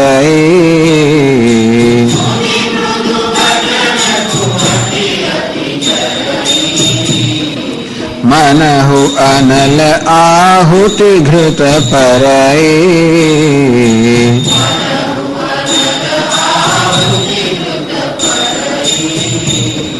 દશરથા પોતાની મનની સ્થિતિ સમજાવે છે. જે મીન બરુ બારે બિહીના, હે કઈ કઈ આ બારે બિહીના મીન શક્ય છે કે કદાચ માછલી જળ વગર જીવી શકે, ગમે તેમ કરીને જીવી શકે, આમ તરફડે કદાચ જીવી શકે. મને મેનું ફન્યું જીએ દુઃખ દીના, અને પોતાના મણી વગર કદાચ પેલો સર્પ એટલે કે નાગ પોતાના મણી વગર તરફડે અને દિનહીન થઈને રહે, મરી ના જાય. મણી લઈ લેવામાં આવે તો નાગ કે સર્પ જે છે એ મણી વાળો સર્પ એ દિનહીન થઈને રહે, એ લોકો જીવી શકે. કહું સ્વભાવ ને છલું મનમાં પોતાને સાચું કહું છું, જે સત્ય છે એ કહું છું, મારામાં કોઈ પ્રકારનો છળ નથી. જીવન મોહ રામ બિન નાહી, પેલી માછલી પાણી વગર જીવી શકે, સર્પ કદાચ મણી વગર જીવી શકે, પણ રામ વગર મારું જીવન નથી, નહીં જીવી શકું. હું તને સાચું છે જ કહું છું. એટલે કદાચ દશરથ રાજા એમ કદાચ કઈ કઈ માનતી હોય કે મને ડર પાછો દેખાડો છે, મારો પ્રાણ જતો રહે છે, નામ કરી કરીને એટલે તું વિધવા થઈશ ને એવું કઈ ડર દેખાડીને મને મારું મન બદલાવવા દેવું, તો એવો ડર નથી દેખાડતો, તને ડરાવવા નથી કહેતો. હું જે સાચું છે એ જ કહું છું કે રામ વગર હું જરા પણ જીવી શકું એમ નથી. મારે રામ જે મારી નજીક દૂર કરવામાં આવશે તો મારો પ્રાણ ત્યાં ટકવાનો નથી. પહેલા આગળ દશરથ વિશ્વામિત્ર મુનિ પણ લઈ ગયેલા રામ લક્ષ્મણને, પણ એ કેવું હતું કે અમને વિશ્વામિત્ર પર વિશ્વાસ હતો. ત્યારે પણ દશરથ રાજા જે રામ ને લક્ષ્મણ વગર રહ્યા એ પેલા સર્પના મસ્તક મણી લઈ લેવા કેવા દિનહીન થઈને એમ રહ્યા. પણ અત્યારે રામને તું આ રીતે મોકલી દેવા માંગે છે તો કોઈ રીતે મારો પ્રાણ ટકવાનો નથી, હું તને સાચે સાચું કહી દઉં છું. એનું નામ સ્નેહ. જેના વિયોગમાં પ્રાણ ન ટકી શકે એટલે બડા સમજ એમને છે કે પ્રેમની માત્રા કેવી માપવી. જેટલે અંશે આપણે ત્યાગ કરવા તૈયાર હોઈએ પ્રેમના પાત્ર માટે, એટલે અંશે આપણો પ્રેમની માત્રા વધારે કહેવાય. તો વધારે ત્યાગ શું થાય તો કે પ્રાણ. અને મારે રામ માટે મારો પ્રેમ તું જાણે છે, એના વગર મારો પ્રાણ પણ ટકવાનો નથી. સમજ દેખું જોઈએ પ્રિયા, હે પ્રિયા, હે પ્રવીણા. પ્રવીણા એટલે અત્યંત પ્રવીણ એટલે કે બુદ્ધિમાન તું છે, ચતુર છે. સમજી દેખું તું સમજીને બરોબર જો. જીવન રામ દર્શ આધીના, તું જો કે મારું જીવન જે છે રામના દર્શન અધીન છે, અથવા રામ વગર હું જીવી નહીં શકું. અંતેથી તું વિચાર કરીને વિવેકપૂર્વક માંગે. તને રામ માટે અપરાધ હોય પણ તું જે માંગે છે એમાંથી રામને કશું થવાનું નથી. બધા દેવતાઓ પણ જાણે છે કે રામ તો રાગ અને દ્વેષ કે લાભ અને હાનિ બધાની પર છે, માટે એને તું જંગલ પર અરણ્ય મોકલીશ વનમાં તો પણ તો જતા રહેશે, એને કઈ થવાનું નથી. જે થવાનું છે મને થવાનું છે, અને હું તારો પતિ છું. અર્થાત તું જે અત્યારે આઘાત કરી મારા પર આઘાત કરે છે, તું જરા વિચાર કર અને પછી માંગ. સુની આ બધું બહુ એકદમ કોમળતાથી કહે છે, ક્રોધની મૂર્તિ છે એટલે કુમતાથી કહે છે કંઈક એનામાં એના સ્વભાવમાં પરિવર્તન આવે. સુની મૃદુ વચન કુમતિ અતિ જરાય પણ નહીં. આ અત્યંત કોમળ વચન તો એ કુમતી કહી ગઈ અત્યંત જ્વલિત થઈ ઉઠી. માનવ અનલ આહુતિ ઘૃત પડે, આમ પ્રજ્વલિત અગ્નિ હોય એમાં કોમળ ઘીની આહુતિ પડે અને અગ્નિ કેમ પ્રજ્વલિત થાય. આમ ઘી કોમળ વસ્તુ જયારે આપવામાં આવે તો આપણે અગ્નિ શાંત થાય, અગ્નિ તો વધારે પ્રજ્વલિત થાય. અને તે રીતે આ રાજાના ઘી સમાન કોમળ વચન સાંભળીને કૈકેયી વળી વધારે પ્રજ્વલિત થઈ. એ કૈકેયી મને વિચારતી હશે પાછી કે તો તમે વિચાર કરતા નથી ને મને વિચાર કરવાનું કહો છો. તમે મને દગો દીધો, મને મારી જાણ વગર આ રીતે તમે આવી રીતે કાવતરું કર્યું. મારા દીકરાઓને તો મોકલી આપ્યા, મારા દીકરાને મોકલી આપ્યો. મને જાણ વગર આ રાજ્યાભિષેકની બધી વસ્તુ તમે કરી એમ કહે તમે મારો વિશ્વાસનો ઘાત કર્યો એ વાત કરતા નથી અને હું વિશ્વાસઘાત કરું એવું તમે કહી રહ્યા છો. એક તો પાછળ આવું બધું કહ્યું અને પાછી જાણે કે પોતે રાજનીતિનું પાલન કરી રહ્યા હોય કે જ્યેષ્ઠ પુત્રને રાજ્ય આપવાનું એમ રાજનીતિ દેખાડીને આ પ્રકારનું કાવતરું તમે કર્યું એને રાજનીતિ કહો છો. અને ભાઈ મને જે છે એમ કહે છે કે મારી કુમારી થઈ ગઈ છે. પાછા ઉપરથી કહો છો કૌશલ્ય કશું કર્યું નથી, કૌશલ્ય નિર્દોષ સિદ્ધ કરવા માંગો છો. અને હું જાણે દુષ્ટ હોય વાત કરો છો. કૌશલ્ય કશું કર્યું નથી, એમને તમને કંઈ કહ્યું નથી. અને રામ નામની વાત કરો, રામ વગર નહીં જોવું, રામ મારી આમ છે, ભરત માટે કહ્યું છે જ નહીં તમને. અને તેથી અત્યારે ભરત વિદેશ તમે કેવા આરામથી જીવો છો એનું કંઈ થતું નથી. અને રામથી તો હું જરા પણ નહીં જીવી શકું આમ કઈ હું વિચાર કરે. એટલે ટૂંકમાં જેમ જેમ દશરથ રાજા કહે છે એમ પેલીને ઉલટું એનાથી વિપરીત બુદ્ધિ ચલમે છે. દશરથ રાજા જેમ એના અપીલ કરવાનો પ્રયત્ન કરે છે એમ પેલી કુમતી હોવાને કારણે આ બધા વચનના ઉલટું અર્થઘટન કારણે એનો ક્રોધ વધારે પ્રજ્વલિત થાય છે. ટૂંકમાં આ બધું કહો છો એમાં એક જ વસ્તુ મને દેખાય છે કેવી રીતે રામને અંદર રાખો, ઘરમાં રાખવો. અત્યાર સુધી મારા સરળ સ્વભાવને કારણે મને બહુ ઠગવામાં આવી છે પણ હવે હું કોઈ રીતે પણ ભોળવાઈ જવા એમ નથી. એ કહે છે આગળ કહે છે કઈ કહે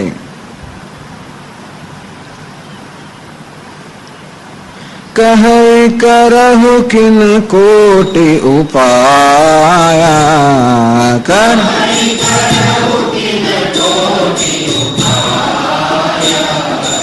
ઇહાન લાગી હિરાઉરી માયા ઇહાન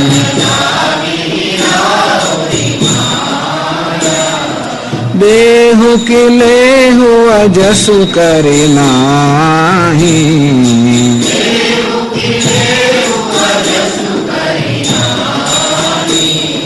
મોહિન બહુત પ્રપંચ સોહાહી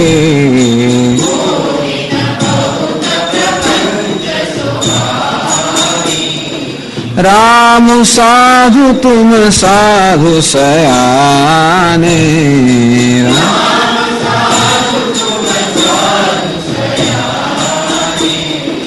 राम मातु भली सब पहचाने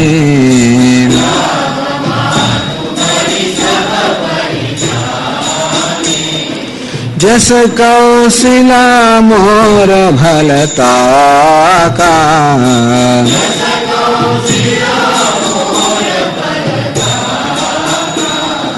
तस फल उन्हीं देव करी साकार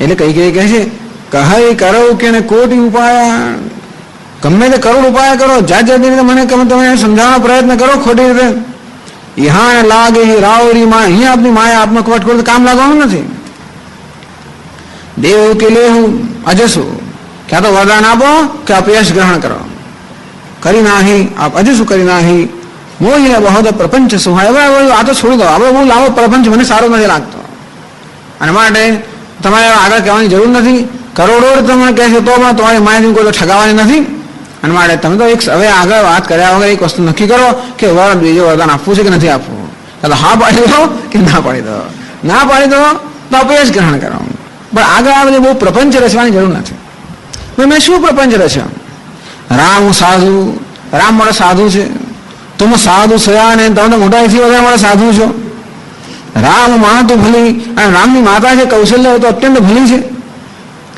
ભલી સમય આ બધું જાણી ગઈ છું, આ બધું મેં ઓળખી લીધું છે કે રામ કેવા સાધુ છે, તમે કેવા મોટા સાધુ છો, અને રામ કૌશલ્યા કેવી છે ભલી છે, આ બધું તમારા વચન પરથી હું બધું સમજી ગઈ છું.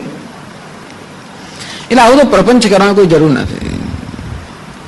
જસ કૌશલા મોર ભલતા કા, તો આ કૌશલ્ય મારું ભલું ઈચ્છ્યું છે ને, તસુ ફલું નહીં દેહ કરી સાકા, એક પ્રકારનું ફળ બરોબર એને હું આ પાછું આપું છું. કઈ સાકા, આખી દુનિયામાં જાણીતી થશે એ રીતે. એટલે એને જે પ્રકારનું કપટ કર્યું છે આખી દુનિયામાં જાણ્યું થાય એ રીતે બરોબર હું ફળ પાછું આપું છું. એટલે મંથરાએ સમજાવી રાખેલી, આ તો એકદમ બરોબર ચેમ્પિયન નીકળી. મંથરાએ કહ્યું ખરું, કાજ સવાર હું સગજ સબુ સહસા જનપતિ આહું, અત્યંત સાવધાન રહીને બધું તારું કાર્ય કરજે, અને કોઈ તો વિશ્વાસ ના મૂકે એવું કહી રાખેલો મંથરાએ. એટલે આ જાણીએ છીએ બરોબર, અને મંત્ર આપ્યો છે કે વિશ્વાસ ના મૂકે. એટલે રાજા ગમે તેવી અપીલ કરે, ગમે તેવી રીતે કહે, ખુદા વિશ્વાસ મૂકે નહીં. એટલું જ નહીં પણ વચન અવિશ્વાસ મૂકે ને બરોબર એને વિરુદ્ધ વસ્તુ કહે છે. મારા ભોળાપણનો ફાયદો ઉઠાવ્યો અત્યારથી તમે લોકો બધાએ, અને કૌશલ્ય બધાએ મળીને, હવે હું બરોબર અને એ જ રીતે તીર પાછું આવ્યો છું. લોકો યાદ કરશે, હંમેશ માટે લોકો પણ યાદ કરશે કે કેવું કૌશલ્ય અને બરોબર બૂમરેંગ એને જે કહ્યું કેવું બરોબર એનું પાછું આવ્યું. હોત પ્રાત મુનિ બેશ ધરી હોત જૌન રામ બન જાહી, મોર મરન રાઉર અજસુ નૃપ સમજીય મન માહી.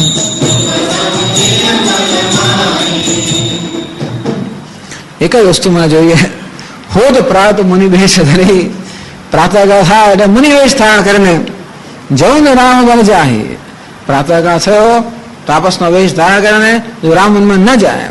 હું જોવા ઈચ્છું છું કે રામ તાપસ વેશ ધારણ કરીને જાય, આખી દુનિયાને ખબર પડે કે કપટ કરવાની શું સ્થિતિ થાય છે, કેવું એને જંગલમાં વનમાં જવું પડે છે આવો વેશ ધારણ કરીને.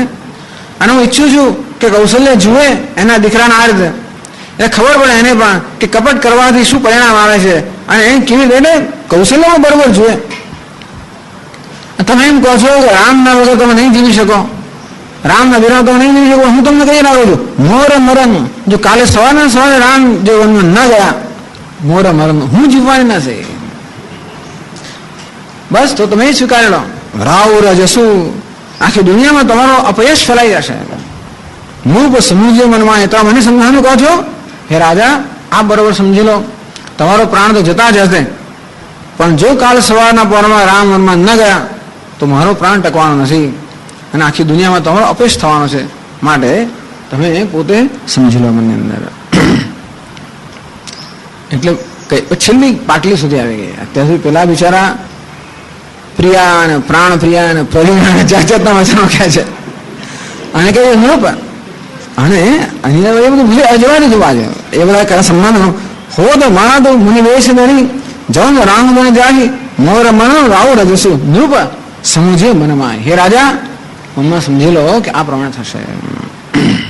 ઓકે. ઓમ પૂર્ણમદ પૂર્ણમિદં પૂર્ણાત પૂર્ણમુદચ્યતે પૂર્ણસ્ય પૂર્ણમાદાય પૂર્ણમેવાવશિષ્યતે. ઓમ શાંતિ શાંતિ શાંતિ. હરિ ઓમ શ્રી ગુરુભ્યો નમઃ. હરિ ઓમ.